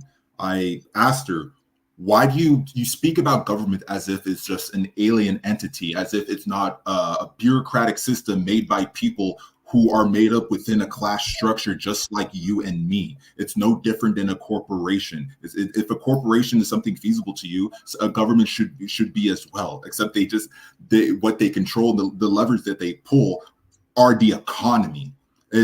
I confronted her on this, but it was a banger. But of course, Jubilee have to cut that one out, right? It was too well explained. It was too much of a head spinner. Yeah, and that's one of the things you see from her consistently. It's like if capitalism is this natural drive that has always existed, but there's this evil force, this boogeyman of government that always represses capitalism. And when you have that structure of capitalism being something that's repressed by the government, the philosophical assumption is that capitalism is natural. Capitalism is human nature. Capitalism has always been there. There's just external forces that prevent it from flourishing. Join our middle ground Patreon to watch this exclusive prompt. Women are more empowered in a communist society. Which one was the Patreon exclusive prompt? Sorry, which one? Do you guys know? It doesn't matter. Hey, Eddie and Malumbo, as good as you did, why didn't you push back harder against Hannah's false this isn't capitalism? Because they cut it out, like Malumbo just said, they cut out him doing that. And there wasn't a chance, really. It was just like a roundtable discussion. It was going super fast, and then the topic would get changed all the time. So we would end up hitting like 10 topics for every prompt, and I just never got the chance to do it. So that's why Hannah, of all the people in this discussion, the one I reached out to talk to was Hannah, because I wanted to make that point and flesh out that point more thoroughly. Thank you so much for a $5 super chat and the good question, Coleman. The question was the one that's put on the Patreon is communism has caused more suffering than capitalism has. Oh, yeah. Communism has caused more suffering than capitalism has. Join our middle ground Patreon. We're about 38 to 40% done with it. Should I put it on 1.5, or do you think that'll be too fast? Do you have a time cutoff, Malumbo? We should have talked about that before we went on, but. No, it's a Saturday night, I guess. Okay. Yeah, go to 1.5, Carlos. We'll try and go a little faster. If you have mandatory beer pounding activities later on, you could start them in the stream if you want as well. So. It's fully understandable. Patreon to watch this exclusive prompt. Women are more empowered in a communist society. There's a really good book on this called Why Women Have Better. You want Bunny to go first? No, go ahead. I'm like, as a man, I'll be quick. There's a really good book by Kristen Gotzi, who is a woman, called Why Women Have Better Sex Under Socialism and Other Arguments for Economic Independence, where she's very critical of the USSR and the former Soviet countries, but she says when women have economic independence, that equals true freedom. Freedom to leave an abusive relationship, which under capitalism, a lot of women are forced to stay in those relationships because of financial dependence on their husband. Women are discriminated against in the free market system because they have babies. Women can get pregnant. So if you're a boss, who are you more likely to hire? A good worker who's a woman who might get pregnant for 9 months and have to go on maternity leave, or a man who's not going to get pregnant? It's just a natural biological advantage to men in the free market. So if you provide economic independence for women, if you meet their needs, that in turn equals freedom. I read the same exact book. That's a good one. The idea that only the man be able to get all the funds revenue for the family unit, the idea that it's a woman's job not only to work as well, but they also take care of the family at home. I can't think of a better example. Nuclear family was literally forced onto Americans. Like, they had posters for it everywhere. Like, like how's that freedom? So let's say the US had 1 billion people. How would you do to limit population? This is a prime example, right? How would they do it? I don't think they'll do it any differently than one-child policy. Like, let's be realistic. If you gave the US 1 million people, what are they going to do? They'd probably just let them starve. Oh, no, but in China, they're like, we got to ration goods, make sure we feed everybody. Yeah. Circumstances were slightly different. They had to make choices. Might not have been the best choices, but if given the same circumstances in the US, maybe they would have done something similar. Communism in China was truly communism in the beginning. So let's look at the beginning. So my mom was really young during that time, but at least she saw what women were empowered to do. At the time, yes, they took all resources and pulled it together and divided it equally, but women were truly equal in the beginning of China and Cultural Revolution. Women had the same rights as men. They did the same jobs as men because more labor, the better, right? So everyone had the same roles, same jobs, and there was true equality until capitalism or socialism and capitalism got introduced. Now in China, there's no equality. I truly think because more freedom, more trade. So in the beginning, when there was no corruption, it worked perfectly and everyone was equal. I think we have a tendency to boil down to disregard. I don't agree with some of what Bunny said, but I didn't want to, challenge her and get into that. But yeah, they cut the part where I disagreed with her. Oh, did they? Yeah, I said because it was it's definitely in the Patreon, because I saw the clip on Jubilee's IG video, but I made the same comparison with if we're going to say it's a cultural thing with China and the one-child policy. It's a moot point. We can continue the video. This guy says you've never lived in a communist country. You don't know what you're talking about, dude. The girl in this video, Toxic Bunny, is a socialist. Not a socialist. She lived in China. She's actually lived in a socialist country. So, yeah, I don't know. Also, I've lived in a capitalist country, and trust me, it never works. And I'm from a communist country. So. Oh yeah, Carlos too. Yeah, he's from a communist country too. You don't know what you're talking about, Cruzy. Economic freedoms, when we talk about freedoms, especially in the US, we break it all down to individual freedoms, what you have the right to do. But in China, the retirement age for women right now is less than 60. Whereas in the US, it's been actually going up because economic conditions for working people have been getting worse. I mean, that is freedom. Being able to retire and spend more time with your kids, less time slaving away, making your boss rich. That is true freedom. Women have equal rights in the United States. You are allowed to do the same things that men do. But a lot of time what happens with like inequality is not actually the market, right? No, it's not the market. It's difference in preference. Specifically with like if you're looking at like income inequality, there are so many confounding variables that you have to look at when comparing income inequality. Where do you live? What's the cost of living? What kind of job do you do? What's the risk associated with your job? Logically, markets and capitalism is the best resource. Right? You kind of prioritize the best, right? But if that's the case, women can get pregnant, hence they have to take time off, hence they're. But that doesn't mean that they're not the best at something. Despite the fact that you can get pregnant, they can still be incredibly skilled over other people. But I think in capitalist societies, because of that, time you need to take away. So you just have to be so good at your job that your boss will let you take 9 months off and give you maternity leave. You got to be that good at your job. You have to earn maternity leave with your skills.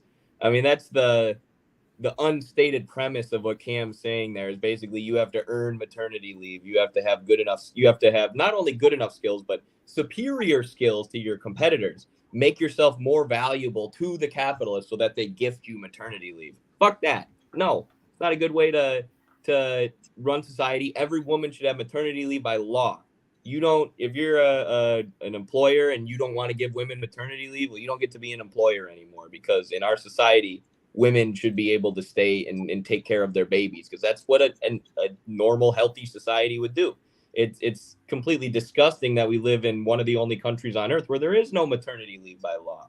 Right, where there's no mandated maternity leave, and people make this argument that's dictatorial, that's authoritarian towards the capitalists to give women time with their newborn children.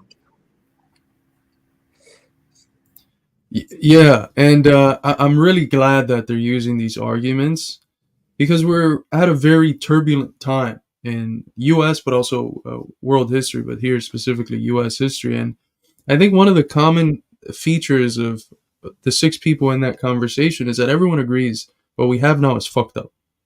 And we have different reasons for explaining why it is and how we can move forward to something that's not fucked up. And the vast majority of people watching the Jubilee video, which was at like almost 60K, I think last time I checked, they're in the same material conditions. They realize that something is deeply wrong with society, and they're trying to make sense of it and trying to see what's better.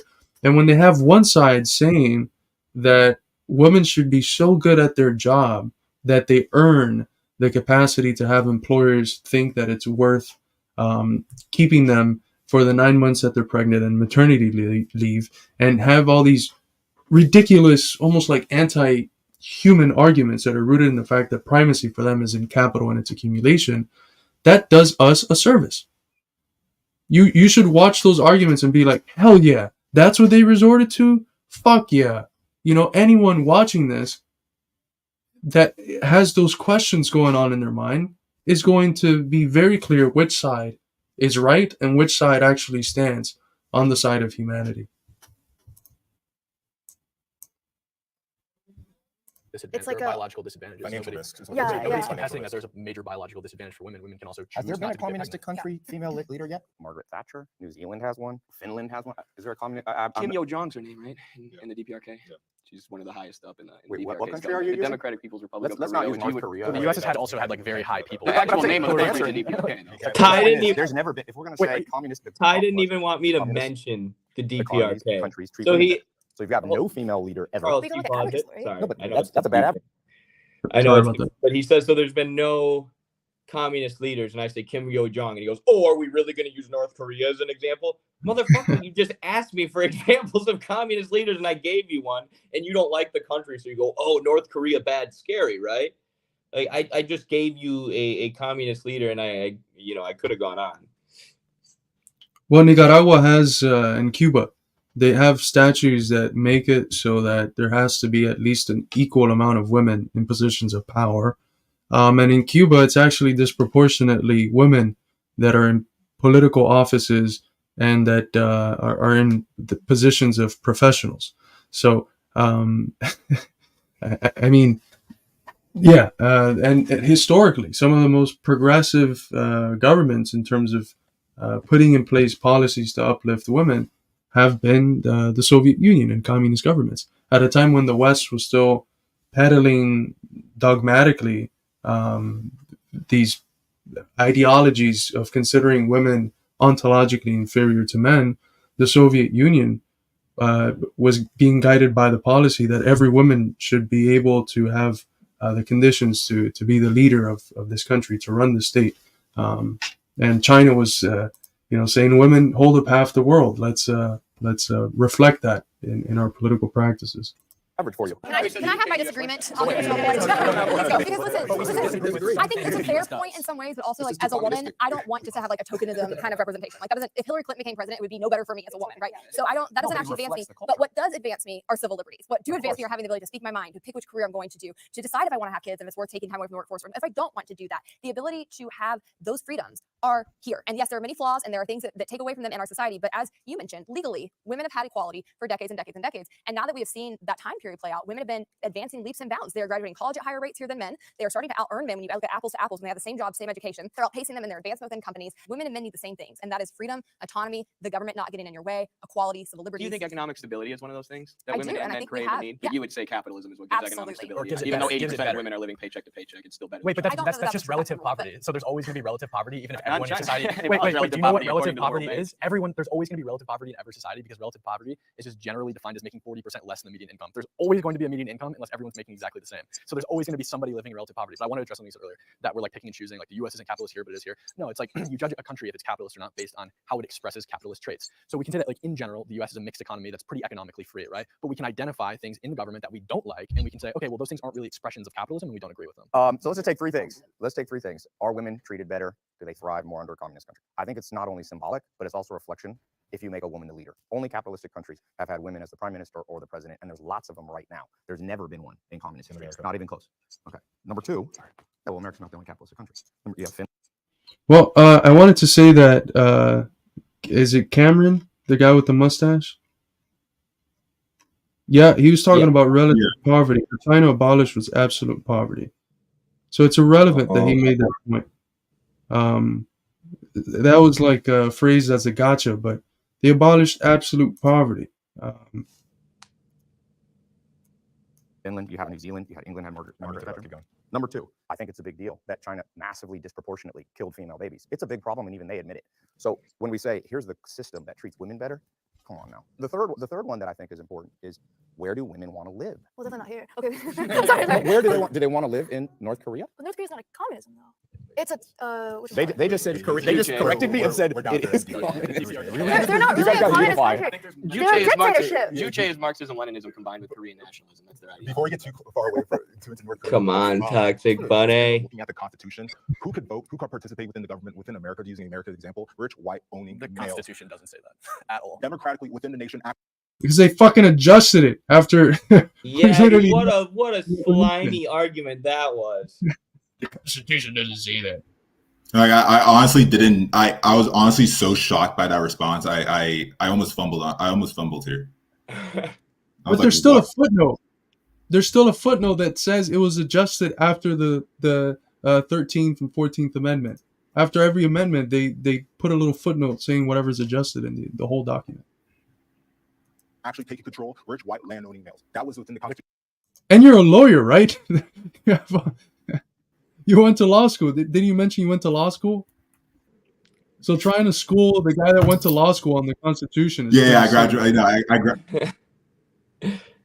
Yeah, they cut out the part where I mentioned my schooling too. Very interesting.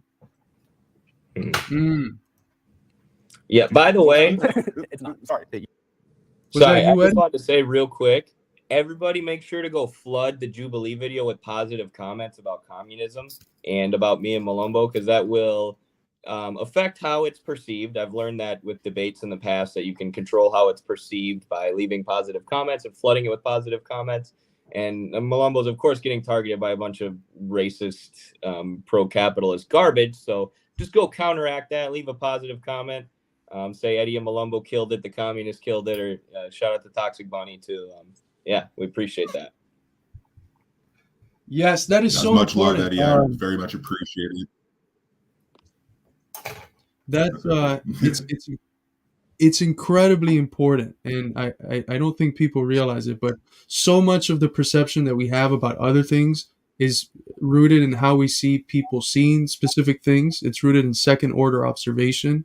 So the way we pick what movie are we going to watch, we look up the ratings, what restaurant we're going to go to. If there's 2 Taco Bells in a specific city, one of them is rated a 1-star, one of them is rated a 5-star, and you choose the 5-star one, that is a way of choosing that's based on second order observation, how it is that people are seeing a specific thing. So if you influence how new people see people seeing a specific video, you are making an influence. You are helping newcomers see that, it's not just overtaken by people defending capitalism. There's a lot of people defending socialism, or the vast majority of people are defending the communist side.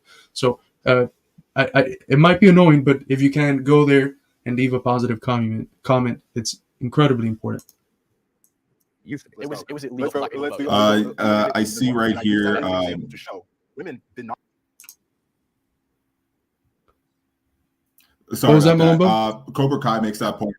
Yeah, no, Cobra Kai makes a great point. And just to what you were saying about that second second point observation, they understood. We all made great points. Everybody was about 50-50 in terms of the reactions to each other. But something that's very integral here is that we gave everybody their time. The communists, when the capitalist side really wanted to make their point, we gave them their time, so we wouldn't get that disingenuous argument of, oh, communists are just yelling over each other. But lo and behold, the YouTube comments, just because they don't have that, they have to infer, and with that inference, it's going to be intrinsically racist. So if you look at those YouTube comments, guys, they're attacking me and Bunny, and I very much appreciate the support from the comrades. I'm a big guy. I got a deep voice, but I don't know. Your boy's like porcelain, man. Boys like porcelain. I just didn't expect to, one, be called patronizing. Just very, very weird when you see how often Hannah cuts me off within this video. It shows that intrinsic racism. Being a black man standing up to a white woman within the debate is just it plays to a lot of old classic tropes. And it was just very unfortunate for me to be so excited for this video, and all these comments are just attacking that one point. How Malumbo treated Hannah was so terrible. And I'm watching this video feeling crazy. I'm like, what did I do? And I'm like, are we talking about the same video where she's trying to explain to me what chattel slavery was? It's insane. But yeah, appreciate your support, guys. Thank you for those nice words, guys. Very much appreciate it. We can keep watching. Thank you. Not have rights within this system. They fought for it. Okay. Aggressively with violence to make sure that they got their vote. Capitalism does not earn you your rights, especially if you're a marginalized group, because it's just not profitable. So the country was was established before capitalist economic theory was established, and capitalists would just argue. You're the nicest. You look at What? Excusez-moi. Do you know what year the fucking Wealth of Nations was published? 1776. What happened in 1776? What happened? The Industrial Revolution. Oh my God. Yeah, no. But it's completely ridiculous. The point that Malumbo makes is something that we have to continue hammering into people's heads. The slightest bit of things that people enjoy under capitalism, the reason why we don't have to fucking work 16 hours a day and have our 8-year-old children in the fucking factory with us so that they die when they're 32, is because of working class struggles. It has not been the benevolence of the capitalists. It has not been the capitalist system. It's been working people fighting against the system for the advancement of their democratic rights that has won these things. It's always been these positive, progressive, almost socialistic, democratic class struggles that has won the things that we appreciate. It wasn't capitalism. And the fact that they turn around and say, we have this, we have this, we have that, as if it was produced by capitalism and the capitalists, is so disingenuous. All of those struggles were produced by working people. And in the US, a lot of the time, it was by working class movements that were led by communists. Right. And hopefully they don't cut out my point, because I make that point. Capitalism didn't save us from previous modes of production. It was class struggle that ended previous modes of production. And everything that we've gained under the capitalist system hasn't been benevolently handed to us by the capitalists. It's been gained by organizing and fighting for it through class struggle. So oftentimes what they identify as the good parts about capitalism are things that are gained through class struggle, which I think I get into later, so I'll shut up. the nicest guy in the world. Please let me finish this one. Please, Cam, please. God damn it, Cam. God damn it, Cam. No. Yeah, bring my notepad. The notepad. Cheating. I asked. Only the rich benefit from capitalism.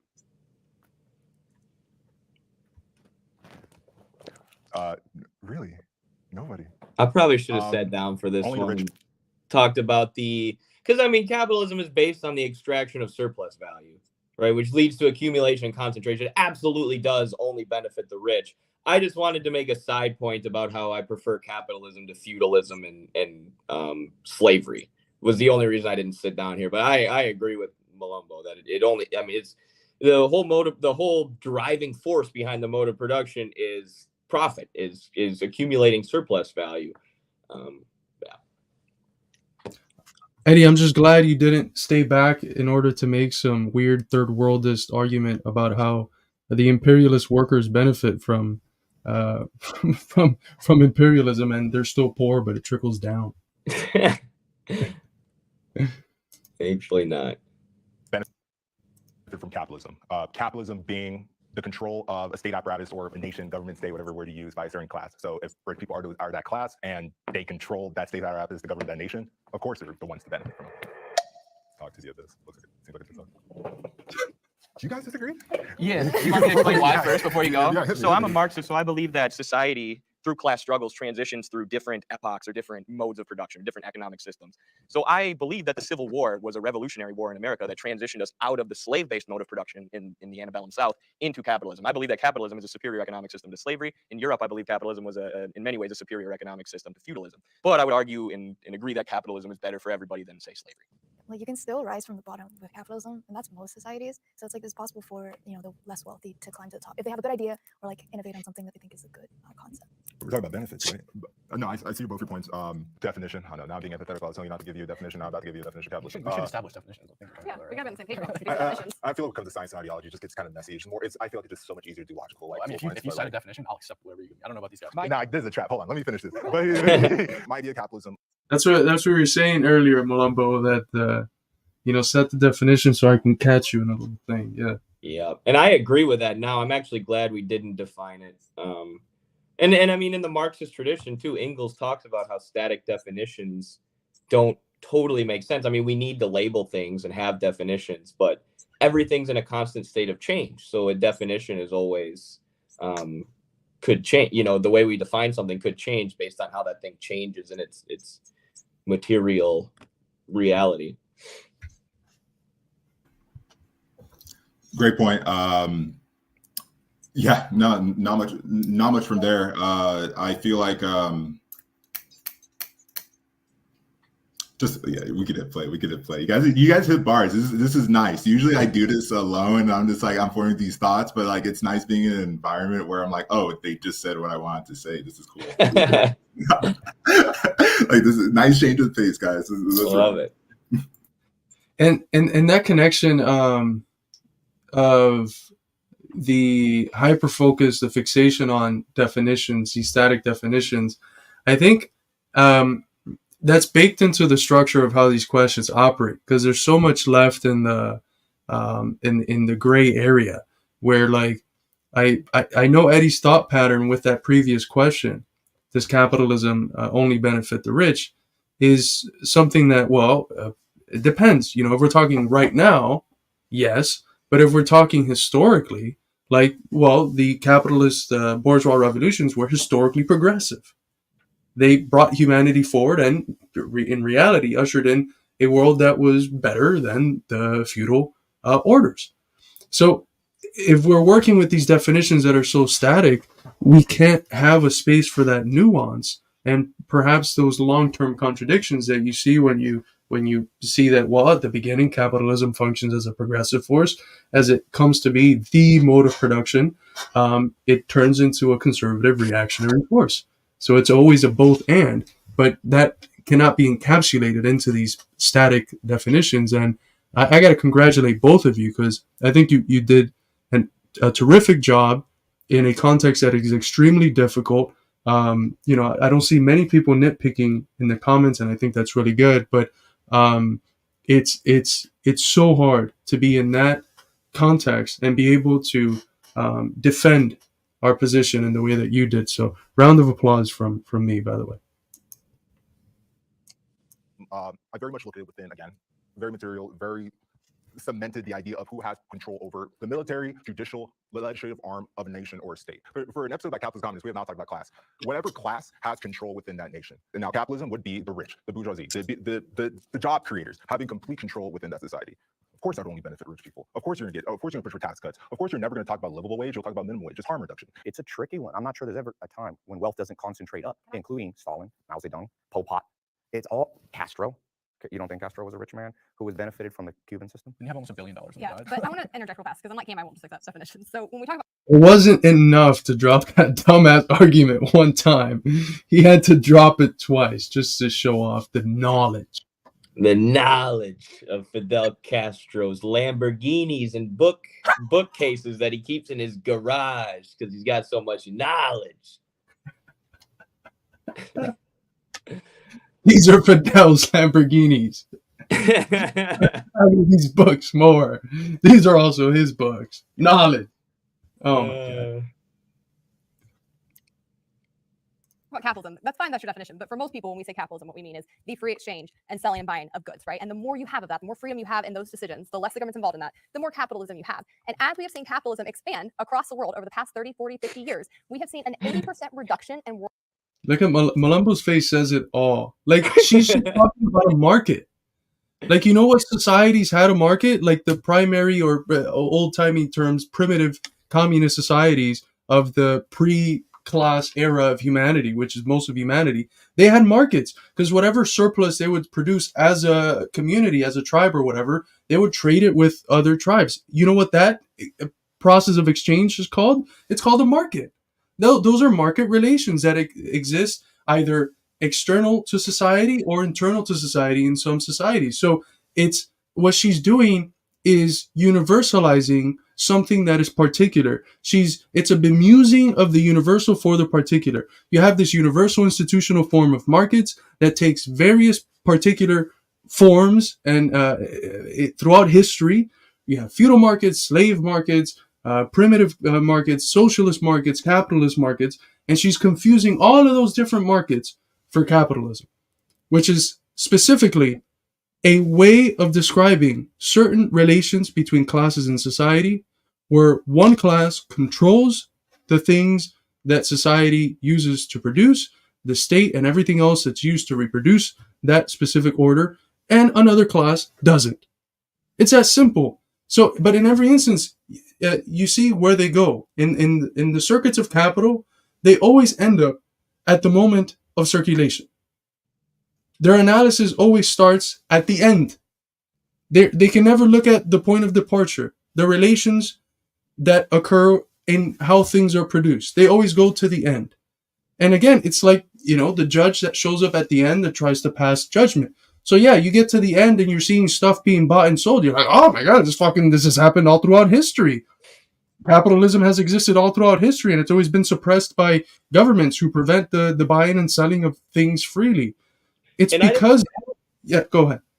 No, I'm sorry. I thought you were done, and I didn't get a chance to say what I wanted to say was capitalism is capitalist relations of production. It doesn't have every society has markets. Like Carlos said, any society where you're exchanging goods, that's a market, right? Every society has that. In capitalism, the markets take a specific form, like you said.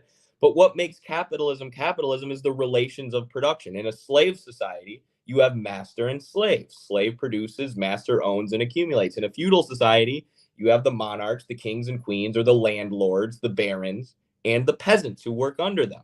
And the peasants produce what they need to survive, and then the surplus they give to the king, they give to the monarch.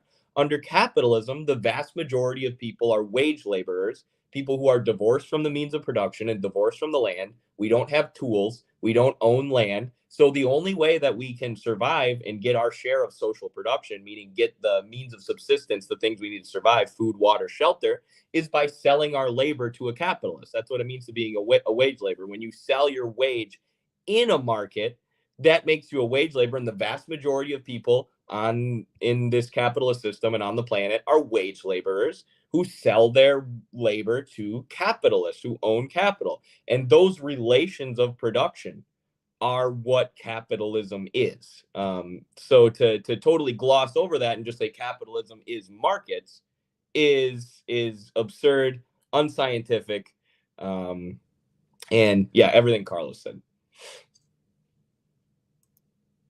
World poverty since 1990 alone. It was cut in half between 1990 and 2010. That's miraculous. We have also seen a 40% reduction in child labor. I wonder what country played the biggest role in cutting that in half. I wonder what party was in control in that country. Somebody should do a study on that. Somebody should do a study of China on the Belt and Road Initiative. Oh, spoiler alert. It was China on the Belt and Road Initiative that did that. And this has been studied by economists. It's insane. I mean, folks, think about this. The argument that she's making, the statistic that she is citing for capitalism's alleviation of poverty is in reality a statistic in favor of communist alleviation of poverty. That's how baseless their ideology is. Even the facts that they decide to bring to the table are actually facts that benefit our position. Yes. labor. We have seen the mortality rate for children cut in half. We've seen the maternal mortality rate fall by like 43%. We work fewer hours. It blows my mind that somebody can say only the rich benefit from capitalism. What evidence do you have that Capitalism that's is done capitalism because these are incentivizing, not China's because poverty we're alleviation measuring- programs or the Belt and Road because we're Initiative? measuring as capitalism has moved into various countries, and we're looking at their poverty rates and their hunger rates, by the way, get cut. As more and more socialist and communist countries have fallen, which by the way, we're down to only 5 at this point because most people are turning against it. As that has happened largely since 1993, we've seen more countries become democracies, more countries implement capitalism, and yes, sometimes it's That's right, mixed, when like China the US implemented or the the Belt and democratic Road socialism. in their poverty alleviation programs, though. So what That's when evidence they do you did have that what? that's not having an effect? That's when they did what? Launch their poverty alleviation programs in the Belt and Road Initiative, which are intended to build up industrialization in countries who have been prevented from advancing their productive forces by imperialism. I even got a economic footnote sanctions, and from the U.S. dominated Jubilee. financial system that emerged after World War II, where the IMF and the World Bank can basically decide whoever they want to give financing to. So like when Chile went socialist under Salvador Allende, Richard Nixon famously said, "Make the economy scream," and the IMF and World Bank went from giving them $200 million in funding a year to 2. Why do communist countries always have to depend on capitalist countries to succeed? Anytime they don't, it's because there was an embargo or they weren't giving them money. I don't hear us saying that about North Korea. The Congo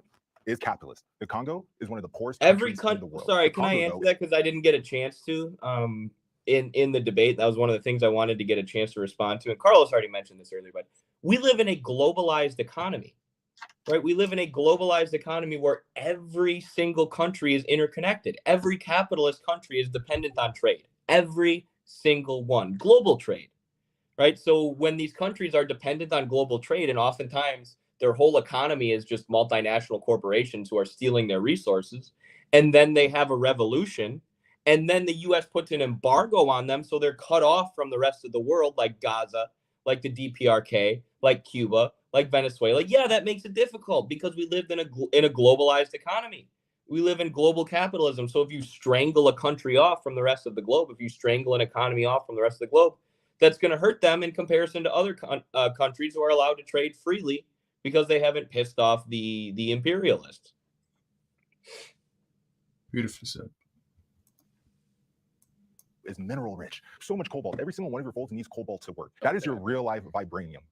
Capitalism has not helped the Congo. The disorder within the country benefits the capitalists at home. And When you that's say the they're democracy. capitalists, what do you mean that the Congo is capitalist? Well, you better Because watch. your definition If is not you're mine. African, you know who the new colonizers are? China. Oh my God! Before we get What to does this, she this is- think Congo is? What type of economic system does she think Sub-Saharan Africa, Central Africa? What does she think it is? Does she does she think it's feudalism? Does she think it's some sort of archaic version of mercantilism? It's honestly like these were. I appreciate this debate because I was hit with new arguments or just new responses. I never thought someone would be so bold to claim or just to throw at me. What part of the Congo is capitalist? Where do I start? It's funny. That's for those argument. You know, show me the success of capitalism in Haiti. Show me the success of capitalism in these various countries, and it's ridiculous. The only places where capitalism has quote unquote helped, even by their standards, is the imperialist countries. That's it. Oh, Future Homestead, by the way, I saw the comments. Guys, I would love to come back on here. This is dope. This is the coolest stream I've ever been on, for sure. I'll be better fitted. Hell yeah. Love to hear it. Out of Africa. Hi, I love you. Terrible argument with me. Great with Well, the other type of guys. just because you say it's terrible doesn't mean it's To be terrible. clear, I wouldn't accept your definition of capitalism, but I will obviously accept your definition of socialism. That's what I meant. Like, obviously, I know what I think capitalism Wait, what is. was so my definition of Just so I know, socialism. why is communism, China? Why do we think? Are you making the stance that supposed altruistic / centrally? This is, by the way, at the level of ideology, this is how you can tell that there's been a shift in bourgeois ideology. We're not anymore in the modernist Enlightenment framework where bourgeois ideologues defend their positions through appeals to an objective reality that is indifferent to the subjective musings of specific people. How did he just defend his position? I think capitalism is this, but I'm okay with you thinking capitalism is that. That's just, it's ridiculous. It's just pure subjectivism. It's the influence of postmodernism as the generalized form at the level of philosophical assumptions that bourgeois ideology takes in our era. Yes, and I've written an entire article criticizing neoclassical economics, which is what CAM is, and tying it to postmodernism, like Carlos said, basically saying it's the same thing. And I know someone said in the comments, like, none of these people have studied political economy. I have an 18-page article systematically analyzing the ideology of political economy that Cam believes in, and trying to explain why it's faulty at its philosophical underpinnings. But yeah,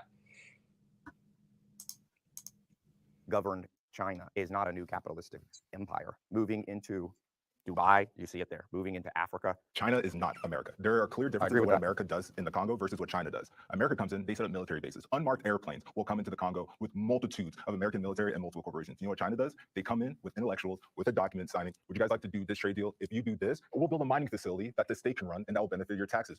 And you know what the Congo will say? They'll say no. You know what China will do? They make a new deal. You know what happens when you say no to America? And how does that tackle? And the law. Again, that has nothing to do with capitalism's fault. Sorry. They cut a lot of things I said. I am so happy that stayed in. I am so happy that fucking stayed in, because that is nobody out of all the conversations, because the Congo has been on the news lately because, you know, the media wants to distract us from the fact that we're funding an active genocide in the Middle East, of course. But and I'm not saying that the fact that Congo doesn't have problems, but what is happening in the news in the Congo, it has been happening literally since I was a child.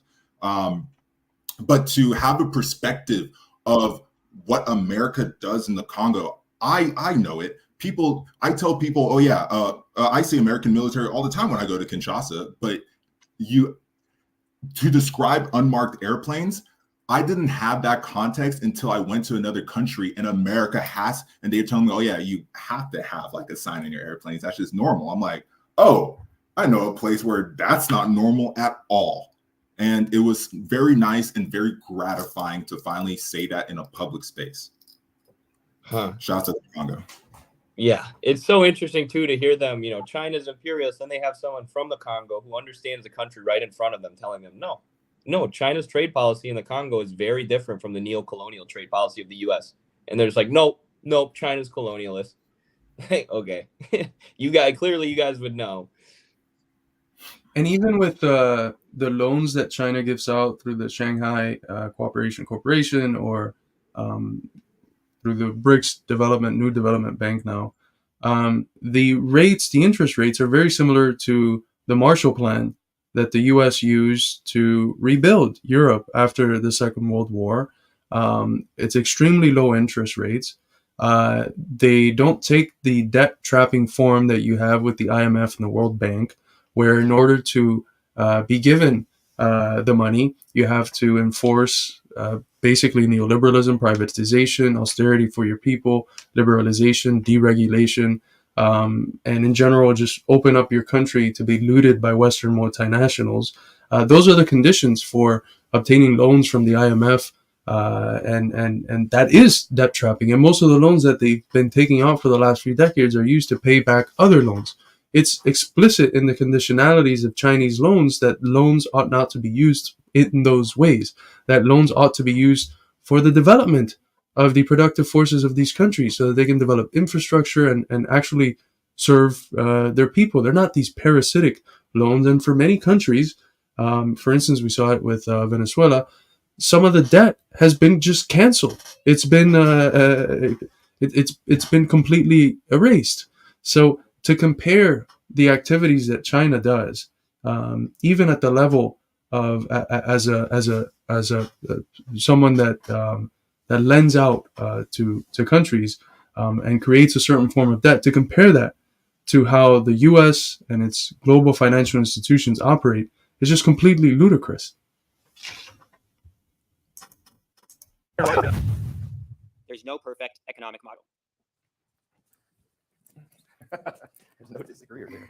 I mean, one of the main misconceptions about communists is that we want to. They cut out one of the foundational communist texts is free.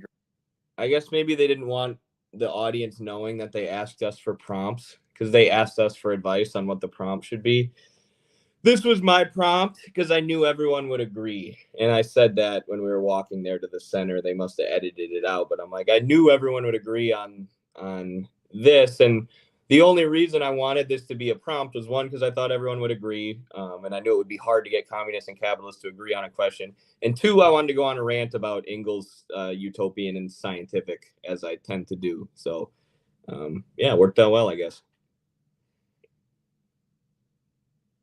Frederick Engels' Socialism, Utopian and Scientific, where he criticizes these utopian socialists who are saying overnight we're going to create this perfect society. He says it's not possible. You can only build a better society out of the one you currently have. So we have to take what we currently have as far as a socioeconomic structure and figure out how we can build something better out of that. But it's never going to be utopian. There's always going to be problems. There's always going to be corruption that needs to be combated. We just want to build a system that's more rational and based on fulfilling human needs and human flourishing rather than simply profit. So I think we would agree from capitalism side that there's no perfect system because there are scarcity of resources. And again, I think you are always up against human nature, which has a lot of corruption, which has a lot of selfishness, a lot of self-interest. Why I like capitalism is that I think it's a system that acknowledges that and says, how do we restrain those impulses within people? How do we create a system where in order for you to get what you want, in order for you to get your needs met, or in order for you to get rich, you have to provide some kind of value for other people. And so that is what instigates productivity. That is why we see such large innovation gains. We've seen such big technological. I'm sorry, but I wanted to bring up something that I just noticed. I wonder if it's intentional, but does not Cameron look just like Frederick Hayek? Oh, that's definitely intentional. He's a neoclassical through and through. Oh my god. It's been bothering me the whole time. I'm like, he looks like Frederick Hayek. Let me look up a young Frederick Hayek. It's spot on, but let's keep it going. Gains under capitalism. There's still going to be problems. I don't think there's any way to say we will never have people who are poor. We will never have corruption. But I think capitalism does the best job of taking what we're dealing with and trying to make it operate in a system where people are civil to one another and there's natural cooperation within it. When people say a perfect economic system, it's like saying what's the perfect science? Communism, Marxist-Leninism is a science. What is the most rational way? So true. Society to make sure that I can actually see a future. And if you read the debates within the Chinese Communist Party, they are constantly going, Stalin did this was right, this was wrong. You know, Cuba did this, Tito's Yugoslavia did this was right, this was wrong. They're constantly learning and experimenting. Stalin wasn't open to too much ideas. But we're in 2023. No, but let's talk about the modern history though, because within There was lots of debate within the party. Nope. Stalin decided everything for him. Okay, Ty. Okay, sure. That does it make more sense that there was a party where ideas were debated and discussed before they were carried out? Or does it make more sense to think that in a country of hundreds of millions of people, Stalin was controlling every single person's life and making every single decision for everyone? They were all following Stalin. Does that sound like a realistic? Like, does that sound like it's even possible? His idea of China and the USSR is so comical, of just this one evil comic book villain ruling over everybody with an iron fist in a way that isn't even really possible. Like, there's no way to have someone who controls everybody's lives. So, it's not just dirty communist Eddie saying that. Here's the CIA from 1952, I believe. Even in Stalin's time, there was, or I guess it can't be 52. It's a 50-something. Even in Stalin's time, there was collective leadership. The Western idea of a dictator within the communist setup is exaggerated. Misunderstandings on that subject are caused by a lack of comprehension of the real nature and organization of the communist power structure. Stalin, although holding wide powers, was merely the captain of a team, and it seems obvious that Khrushchev will be the new captain. And then it goes on to describe how Stalin is not an evil dictator. Oh, did Malumbo head out? Oh, he's coming back. Okay.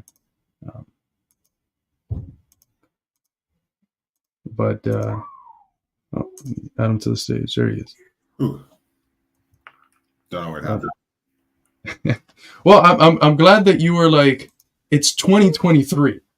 Like, it's not 1970, where if you're a communist, you have to like accept that Stalin ate everyone's babies and their babies' babies, as the great Noah Krashevik would say. Was that the last thing I said? Like, oh, this is It's because it was something. It's because Ty kept just bringing up these old archaic leaders that have no concrete material effect on me on the present day. It just felt like a very tired argument that I want us who all stand on the same political ideological line just push away, just get rid of it. And how often do we talk about capitalism and we have to bring up do we bring up John Tyler? It's just insane. Do we bring up if we talk about the destruction of capitalism, we have so much more recent examples. We don't have to go back to Reagan. We don't have to. Right. Is John D. Rockefeller, was he a horrible dictator who proves capitalism could never work? It's so silly. in the actual communist countries right now. You literally have people going swimming with sharks to escape them. You don't see that happening in capitalist countries, period. One, because you don't have to. We just let people leave when they... There's that anti-Cuba atrocity propaganda that's manufactured by the U.S. And look at my face there. She said people are swimming with sharks, and I'm just like, get me out of here. But she keeps saying five socialist and communist countries, which, to be fair, there's 5 countries led by a communist party. But in terms of countries led by a socialist or workers' party that considers itself within the socialist or communist tradition, there's a lot more than that. You can add Venezuela on there, you can add Bolivia, you can add Nicaragua, you can add now perhaps Honduras, that's led by a democratic socialist, in a very progressive revolutionary struggle. So there's quite a bit, especially in Latin America. Mexico, to a certain extent, all of the communists in Mexico are part of the 4T transformation of the country led by Morena. They want to. So that's a big part of it. But 2, it's because people know what's better for them, and they are getting out of communist countries in droves when they can. The 2 out of the 5 top countries that are trying to immigrate right now are Cuba and Venezuela. People are starving under these systems, and so if you're a pragmatic She person, just said there's only 5 where it's communist still... countries, and then brought up Venezuela, which would not be included in those 5. So, right. Millions of people. It is the leading cause of ideological death in the 20th century. And at some point, you have to acknowledge that I care about people. I want to respect them. Yeah, well, yeah, we destroy bourgeois ideology. Yeah, we're the leading cause of bourgeois ideological death. Yep. It's facts. Progressive brainwashing, as Mao would say. This isn't doing it. This isn't working. They also won't let you have a free press in any of these countries. They literally have a government-controlled press. My TikTok's been banned 7 times after Mine's the been U.S. 7 days. Yeah, so there's no free press here either. It's not running TikTok. It's still China. No, you're wrong. You're wrong. The U.S. government forced TikTok to hand over American servers to a company in Texas called Oracle, who proceeded to hire a bunch of U.S. State Department operatives and NATO operatives, and that's when we got banned. So it's not. It's no longer run by China. I'm just saying there's no freedom of press in the U.S. either. There is freedom of press. What does freedom mean in a country? Oh my God. Says someone who's trying to help Julian Assange. Like, come on, dude. There's no freedom of press. And I mean, it's so easy, like, to anyone who's not living in a fantasy world where they have to defend capitalism. Like, who owns the media? Capitalists, shareholders who also own shares in other things. Are they going to hire anybody who's critical of their wealth? Are they going to hire any journalists and reporters who are critical of the regime change wars they want to do or their foreign exploitation? No, they're going to hire people who toe the line. So the higher you rise to the top in American corporate media journalism, the more of a hack you are. And the more real journalism you do, the more you get blackballed from the media and from these news outlets. So yeah, to say that we have freedom of press in America is ridiculous. It's completely, entirely controlled by capitalists. The people who control the means of production, that includes the production of information. And this is very obvious to anyone who's read Michael Parenti's Inventing Reality, or to anyone who pays attention to corporate media at all and doesn't have their head in their ass. Well, if there's a critique that I would have of some of the socialist, non-communist countries, is that they don't do enough suppressing of bourgeois media. I still adhere to Fidel's, dentro de la revolución todo, fuera de la revolución nada. Within the revolution, all the plurality you want. Outside of the revolution, once you start, working within a framework where you want to promote the ideas of imperialism, bourgeois ideas, the degeneration of the revolution, get out of here. We don't want any of that. And I think that's perfectly fine in an embryonic society. Can you imagine someone trying to appeal to the rights of free press in order to have a paper that could defend the loyalists during the American Revolution, the people that were loyal to the British colonial powers? Of course it wouldn't have let them happen. It's absurd. So it's... That imprisons the most people in the world. That's a great question. Super opposed to it. It means that the government is too big. There's too many laws. We make things that are non-violent, So have the US nothing is to do. communist. Listen, if I'm a capitalist, I want to protect people's person and their property. Those are the only laws that If should you're a exist. capitalist, you protect And if you protect violate those property two and things, property. no, Profits people's and property. personhood and their property. Individual liberty is essential under What are capitalism. tax cuts? You pay everything that you're supposed to, and then they give you money back. So you have more money if there's a tax cut, right? You have more money if You have tax more cut. of your money that they took Who that has comes back to you. Okay, so with those tax cuts that just happened, who has more of their money? What do you mean? Who has more of Come their on money? now. No, What spell it out for class me. of- I got you. Which people gets to keep Gotcha. more of their money? He's playing All dumb assume on it's people purpose. making more money, obviously. Who makes the most If profit? there's a tax rate and you make more money, you're obviously going to pay more money. And if you get a tax cut, you're going to get more back. Are you made more referring to money. Trump only That's giving absurd. like That's what taxes? that's Is that what what you're talking Malumbo was about? saying. He was saying that the tax cuts were a giveaway to the rich. And they call me patronizing. And they call me patronizing. And I'm getting gaslighted by 1,000 comments. I hate to bring this up, but I reposted a clip from the video. How is my own fan base telling like, yo, Malumbo, we gotta go defend you, bro. You're getting cooked. I'm like, guys. Oh my God. Like, what? How I feel crazy, guys. I'm like, look, Cam is literally being so fucking disingenuous. Like, it's an easy question for a 10-year-old. What tax cuts have happened in not the past 4 years, not the past 8 years, not the past even 12 years? What tax cuts have happened for a specific group of people? It was just, he was talking, he answered that question like I was in, it's exhausting. It was a very exhausting moment. He does eventually come around. I'll give him that. But the fact that I had to push him that hard, it's insane, man. But Malumbo, have you ever thought that his feelings don't care about your facts? You're not wrong. You're not wrong. I should have taken that into account.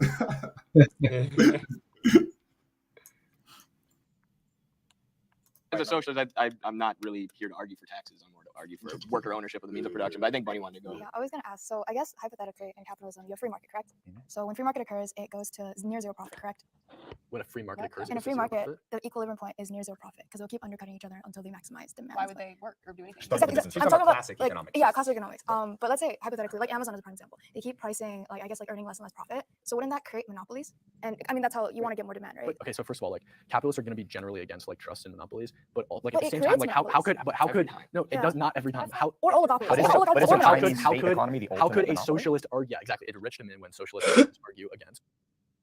To say that capitalists are against monopoly is like saying that a worm is against a butterfly. Like the butterfly worm. What's the butterfly worm? I was trying to think of it. That's why I was phrasing it very slow. But it's caterpillar. There you go. I just played with one today. I should have remembered it. But to say that capitalism is against monopoly is like saying that a caterpillar is against butterflies. It's the natural conclusion of capitalism. Capitalism develops into a monopoly stage. It's just objectively the case, and we're not just debating this in fucking 1760, where we're doing it at the theoretical. Like, we have it right in front of us. This is capitalism. Here's the proof. Yeah. I was going to say you could look at Marx's theoretical analysis of capitalism before it had developed to its monopoly stage. And he says, look, it accumulates and concentrates power at the top.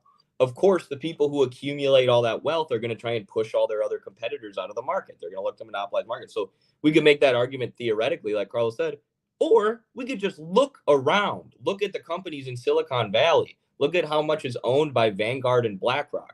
Right? Capitalism has developed into a monopoly stage, and there's no returning to this utopian form of capitalism that's never actually existed.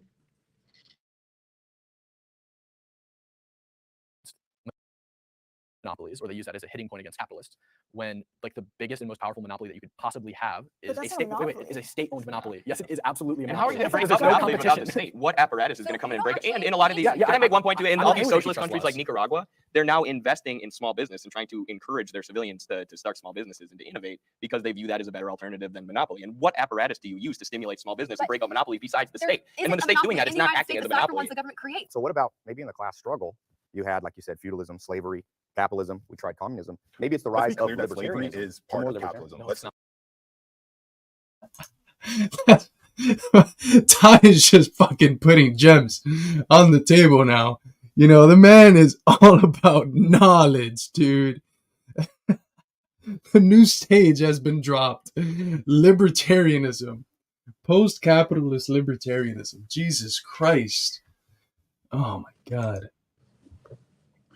I wonder what kind of books he reads. There was a lot of word salad thrown around here. Cam did one of my favorite ones, mixed economy. Capitalism is allowed to have a mixed. No, China is allowed to be described as a mixed economy. But if we try to apply that any of those mixed economy things to capitalism, that's too socialist. We can't do that. It's it's crazy that that libertarian, post-libertarian capitalist. There's a lot of word salad thrown around here. Good times, good times. But what do monopolies do? And monopolies objectively run our economy. I don't think they even would reject that. But how do monopolies run as companies? How does something like Walmart run? Is Walmart like subject to the laws of the free market? No, it's a fucking centrally planned economy on its very own, except it's planned by capitalists for capitalists. That's it. There's a great book by Lee Phillips, and I forget the other person, the People's Republic of Walmart, that details how the planned institutional form is used by Walmart, and it's used by major monopolies in capitalist countries. So reducing capitalist to market and socialist to planned is so ridiculous because both exist as institutional forms in both socialist and capitalist societies, and the outcomes that they have are based on the society that they exist in because that's what gives it the specific shape. Aims for goods. No. Like, That is the government more than anything intervening in the free exchange of buying and selling. Why does slavery predate capitalism by thousands of years? Yeah. If it's a part of capitalism, why does it predate it by thousands of years? No, that's actually a great point. I'd like to hear that answer. Let's move on back because it's a hot topic. It's too spicy. No, it's not too spicy. I actually want to wait. I want to respond because you wanted to make that point. You cannot say you do want to argue. You want to make your point. So let me make it back. And then you're going to try to say it's too spicy for me. No, I got you. Like, let me respond to you. It is not capitalism coming in and enshrining enslavement. It has been on the books in multiple kinds of countries, multiple economic systems throughout history. And in fact, capitalism is what got rid of it. This country is what turned the tide on that and started pushing back against the centuries-old awful institutions. So to say it's capitalism, I think it's honestly offensive. That's ridiculous. Okay. I just want to say one thing. My own little brother texted me saying that how he was disappointed that I did not respond to Hannah. I would like to let everybody on the stream know Eddie was there. The director would not let me respond to Hannah. The director would not let me respond. I was ready. I was ready to describe and say slavery, ancient biblical slavery, slavery in ancient Roman times is not the same thing as American chattel slavery. There is a distinct difference. It is linked with profit. It was linked with property. It's enshrined in legislative laws as being 3/5 of a person. Having politicians being able to have stake within plantations. No different than it being Silicon Valley. They would not let me respond. If there was anything that truly pissed me off about Jubilee is that I wish, if anything, to play good faith, I wish that at least kept the director saying, okay, should we just move on to the next quote? Because honestly, that just made me look bitch made. So like, and I say that in like, I apologize for my language, guys. I'm so sorry. It's just, no, you're good. Just being a black man and just having that happen, because like, I think of myself within that situation. I wanted to keep the conversation lighthearted because so often communism is put within a light that's just so harsh and maybe a little and not digestible to some people. So I personally refuse to discuss slavery with white self-proclaimed capitalists. It was just that is not to my benefit. Your crazy definition of worldview, what you thought slavery was like, is not the benefit of what we're trying to do. But for her, for them to give her that space and to put me in that light, does that hurt my pride as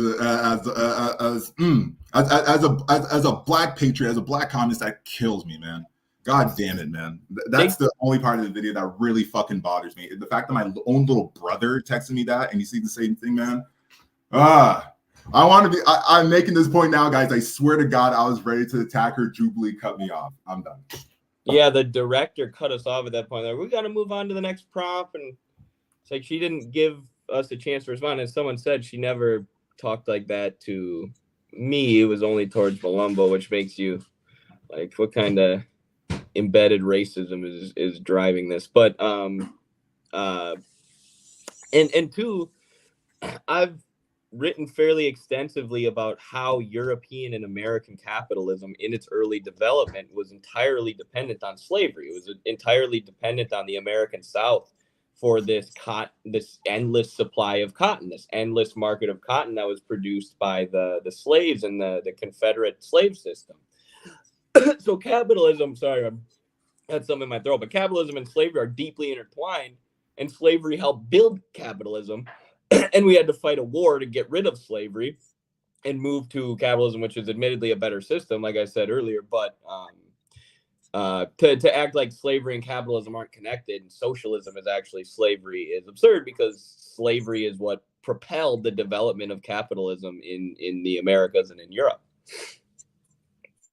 Yeah, and I mean, she's trying to draw a distinction between like slavery and like the slave democracies of the ancient world, Greece and Rome, and capitalist slavery of the modern world, rooted in the transatlantic slave trade, a slavery that's racialized, unlike the others, and that's existing in a form that is mediated by the development of capitalism. You have in the South the Cotton Kingdom that Eddie was talking about, but it's interesting how she talks about capitalism abolishing slavery.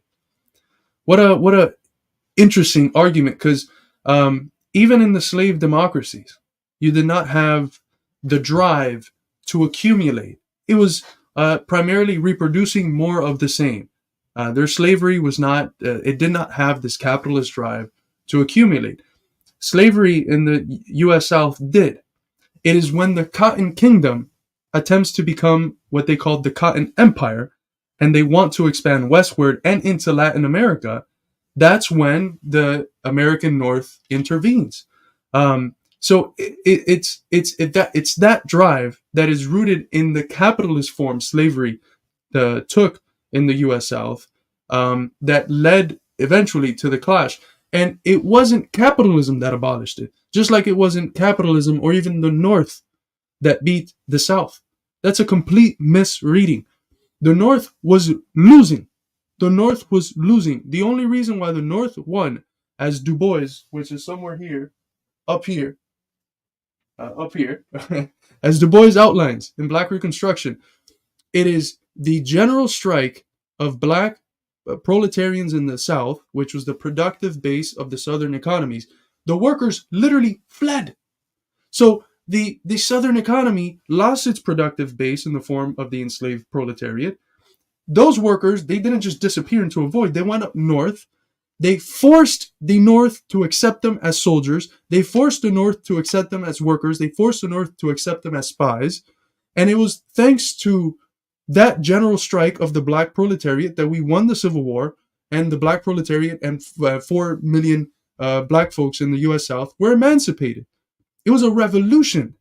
You know, we have this historiography that reads it as it's Lincoln and this and that. No, it was a working class, bottom up revolutionary struggle. Without that general strike, there would have been no Northern victory. It was the black proletariat that won the war, that freed itself, that stood in the sun, and that after the general the counter-revolution of property in 1876 was forced back into slavery, into the regime of lynching, and into the fascism that took root in the U.S. South following the 1876 counter-revolution, where the Army of the North betrayed the Freedmen's Bureau and the dictatorships of the proletariat that it had created in various southern states, where literally the Freedmen's Bureau, black workers, and poor southern whites were the ones in charge of those states and were supporting the interests of the planter class.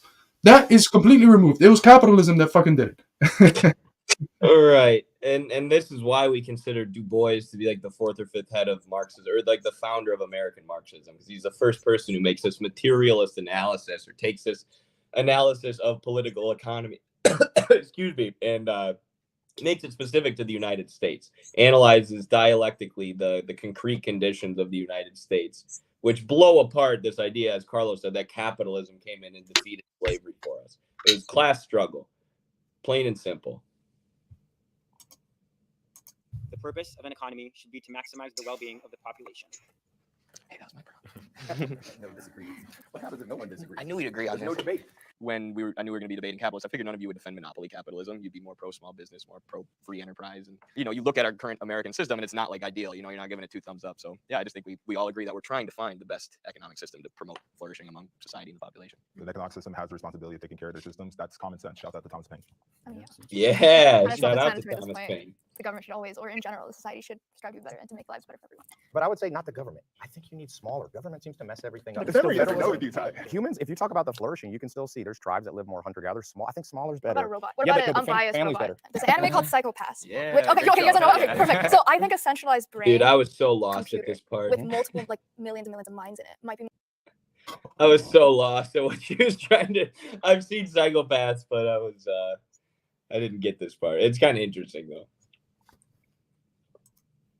More efficient. So a bigger government might be more efficient. If we could actually pull it off, like Psychopaths, I think it would work. But who programs the big computer? Well, some What the fuck is Psychopath? What's she talking It's about? an anime. Ah. Yeah. Okay. So I mean, when I first heard it, I thought she was like getting inclined into the sort of cybernetics, like using computers to automate central planning sort of thing. Right. But It kind of is. It's like, have you ever heard Grimes, the musical artist who married Elon Musk? She like describes what she thinks communism is. It's almost like this sort of cybernetic, centrally planned society where we're all hooked up to a supercomputer. And that almost seemed like what Bunny was saying there. I don't know. At some point, AI can think for itself. But I don't know. right now, How even right now about- with AI development, though, because the way it starts to gather its information is by absorbing what's already out there. On So the they're already internet. having so many issues with AI being sexist, being Yes. racist, starting to have really toxic views. So I think that it's a that was an unexpected argument from her, to be honest. When it popped up that I was first watching it, I was like, all right, you're the one that's going to make this argument? That's nice utopia dream, right? I get your point. But to me, I would never trust anybody or any piece of machinery to come in That and would be the same run with our lives. people. And our Realistic, goal right? is to get worker ownership of the means of production, worker control of production. So I actually agree with what you're saying. And one of my buddies, Christopher Halali, is a communist farmer in Virginia, and he lives in a very similar community to you. And he says the same thing. Workers should be able to make these decisions about when to harvest. But you And can't he do that with all the lives- farmland and all the farming tools and They traffic. cut out Ty explaining that he lives in West Virginia, and he thinks that farmers should have more control over production decisions related to agriculture. And I was like, bro, that's communism. Like when the workers and the people producing the food have more control over it. So I brought up Christopher Halali, who lives in the same region. I'll have to send this to Christopher. I'm sure he'll love the fact that I brought him up. But he lives in the exact same area. He's got a farm just like Ty has a farm, and he's a hardcore communist. So I hope people check out Halali, man. He's a smart dude. He's sharp. Well, he ran for office and got thousands of votes. It's the most that a communist candidate has gotten in a long time. We got to send Chris over there to talk to. If we flip Ty, you know how much money the revolutionary struggle gets? We need that. As soon as we get that one benevolent billionaire to fucking fund the cause, we're set to go.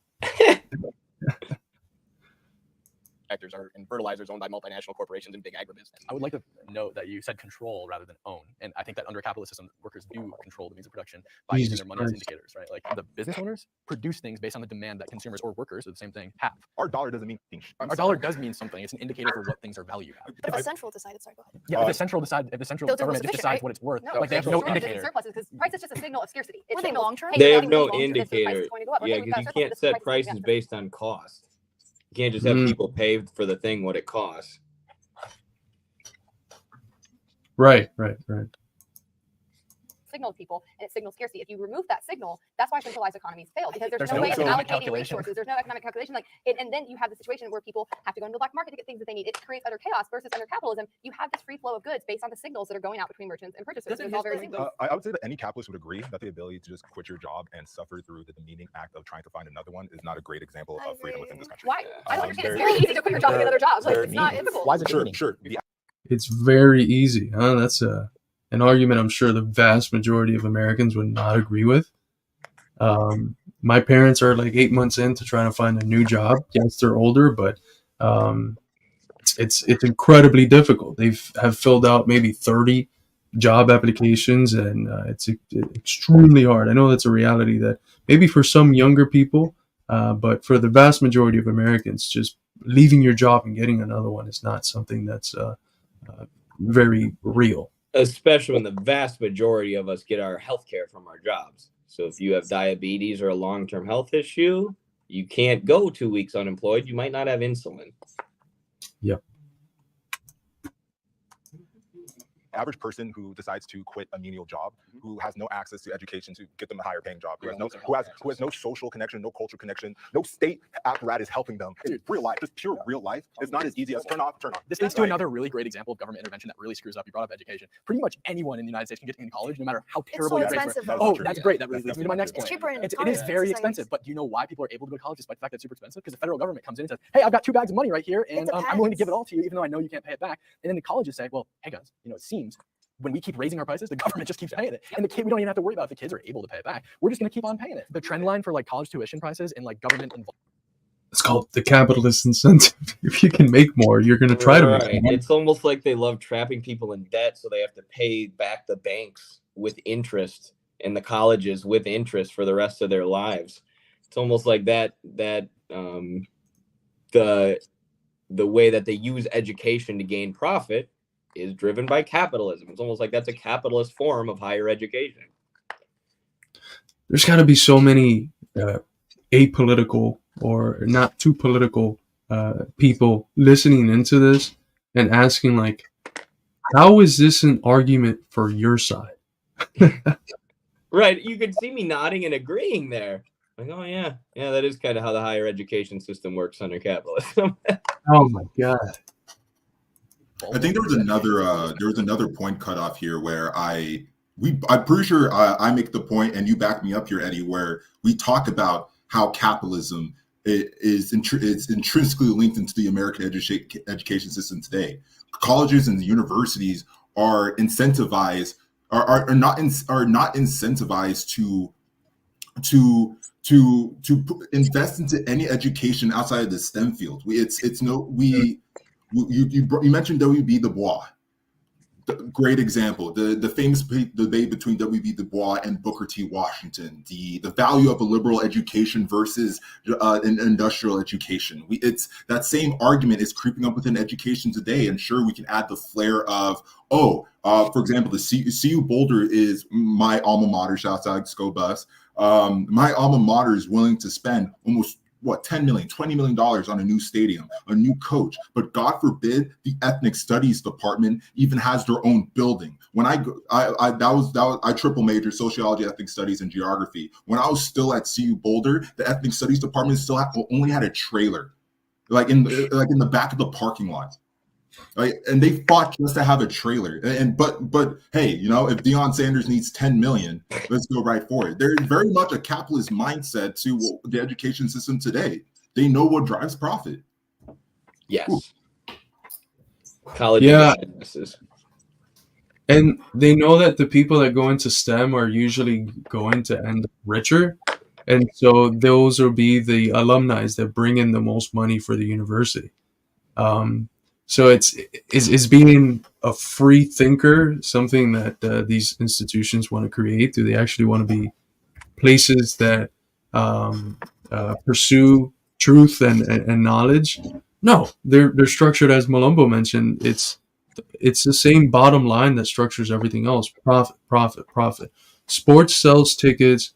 STEM produces the sorts of people that help the school network, that help bring in money, that help create alumni that are rich enough to give donations to the school. And I know the school that Eddie and I went to, it might not be wise to say it on air, but something like 70% of its revenue came in from alumni. So when you're in that position, what sort of graduates do you want? Do you want to produce philosophers like myself who are going to be broke eating ramen noodle for the next 32 years? Or do you want to produce like the sort of people that can climb the ladder of the corporate world, be rich, and then come back and flex their money with the folks of their class and donate to the school? So it's that natural imperative when the whole system is based on profit and on the bottom line of accumulating capital. Especially on the collegiate level, is like identical. What does government do well? We forgot to ask. Prop up capital and prop up big banks. But then you don't like that was fucking awesome. Okay. I know I'm pissed off at Jubilee. I just left this scathing comment on YouTube about being cut off by Hannah. Everybody go ahead and like that. But I'm not gonna lie, kind of a dub that's the final line of the video. Kind of a dub. That was great. What does the government do? Prop up banks and capital, kill communists immediately. Let them know. Let the kids know. You know what's insane, and this is something that I think we've talked about before, but these libertarians, and not just libertarians, like conservatives and most defenders of the status quo, the way that things are, somehow they get something like the inefficiency of our state to be an argument against socialism and for capitalism. Isn't that crazy? Their state, the capitalist state, and its failures and its shortcomings and its inefficiencies and its bureaucracies, somehow they use their fucking state as a way to criticize socialism and praise capitalism. We can criticize them a whole lot, but that's an interesting operation, and they've convinced a whole bunch of people of it, right? Can you imagine if something was burning down in my house and I was using that fire to criticize the organization of your house and to praise the organization of mine? It's just fucking ridiculous. But they do it all the time. The state, the government that they're criticizing is a capitalist government. Exactly. And people have no, I responded to some comments today, like there are different forms of the state. We're not arguing for more of the capitalist state. We're arguing to seize the capitalist state and turn it into something completely different that actually serves people. So we're against the government too, and you're trying to say that we're pro big government. But I thought socialism was more government and communism even more government, huh? When the government does a whole lot of stuff. Yeah. Well, we made it through the whole video, boys. Oh man, I'm tired. But I think you guys had a wonderful performance. I'm excited to see what influence this debate has. Maybe it's a stretch, but I think it's something that's pretty historic. I can't think of any other time when a forum like this, with this type of debate, was held, and where our side was represented by at least two real communists. People who actually defend the legacy of socialism and who know their Marxism. Because in other cases that hasn't been the case when these similar forums have appeared. So I think it's historic. I think you guys did amazing. I'm sure you won a whole lot of minds and hearts and allowed a lot of them to expose themselves for what they are. And that's something that's shown not only by the participation and the arguments that some of them made in the debate, but also by the reaction of the people that follow them in the comments to the videos. I think regular people go look at that and see the sort of people that agree with them, right? Thank you, brother. I appreciate that. So it's impossible to know. I've done a handful of these debates now. You're always so self-critical. It's impossible to know how it went, but yeah, it's great to hear that and see some of the people like SJ, who have had their minds changed or have been set on the process of changing their minds and educating themselves from this video. So that's why we did it. That's why I went out to LA. So yeah, make sure y'all go leave a positive comment.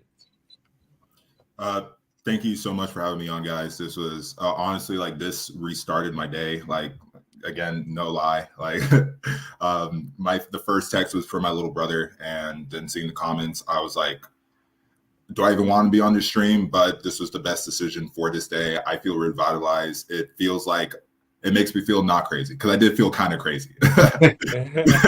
I felt insane. I was like, I looked in the mirror. I'm like, do I not have a correct interpretation of how I'm perceived, how I speak?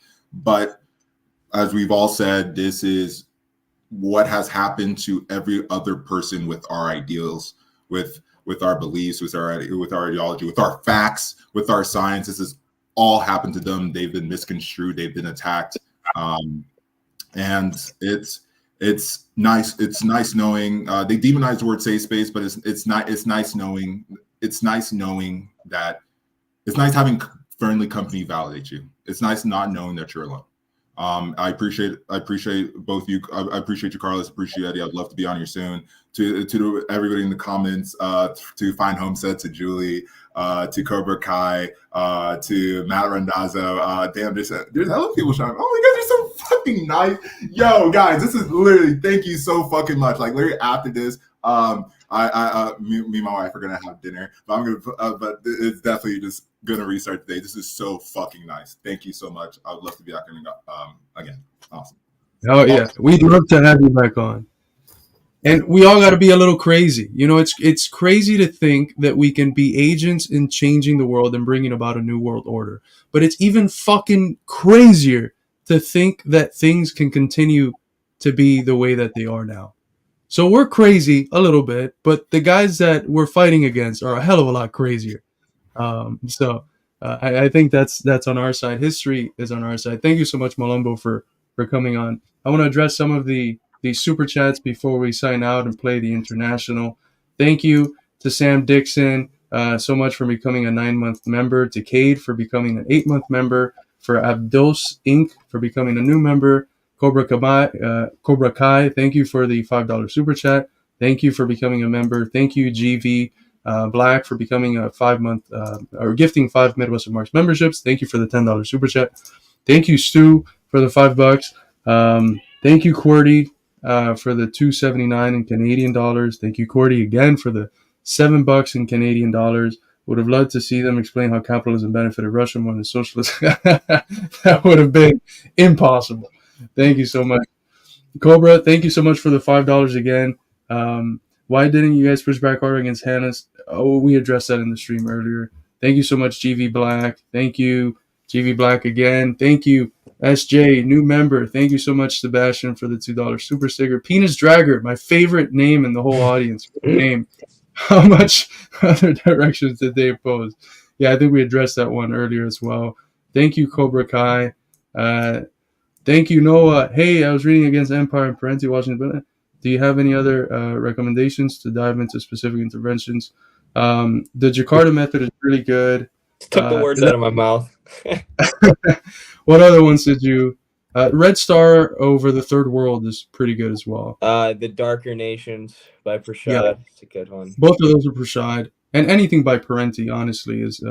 read The World in Africa by Du Bois. I think it's incredibly prescient. And Black Reconstruction, of course. You're so fucking phased, Carlos. God damn, yo. No, I'll be honest. I've never talked to other Marxists who bring up other Black Marxists. I've never talked to non-Black Marxists who bring up Black Marxists. This is a very new phenomenon for me, guys. Like it's a scary world out here. Like I was one of the board members for the DSA before I realized they were a fucking lost cause.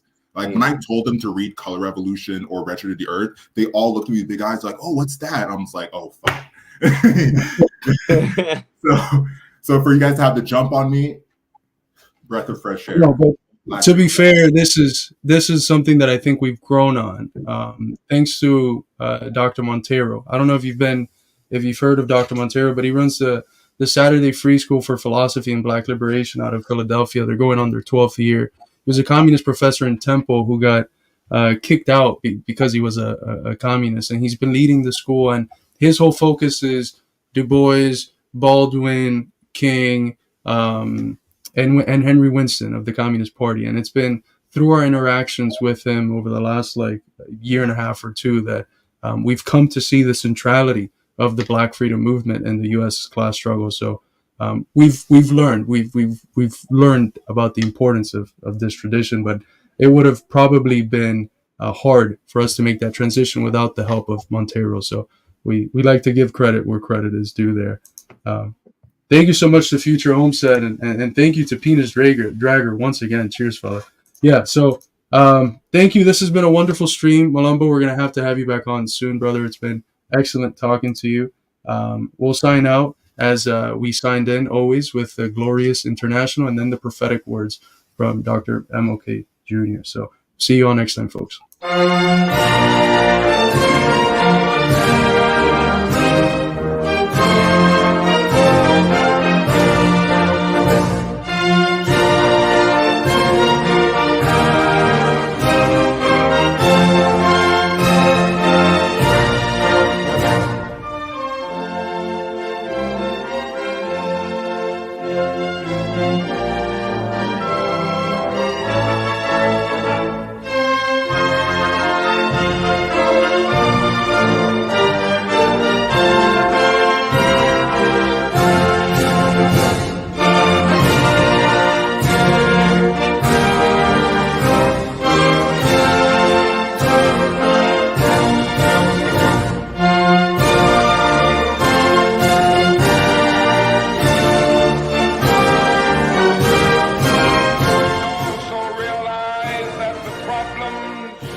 Injustice and economic injustice cannot be solved without a radical redistribution of political and economic power.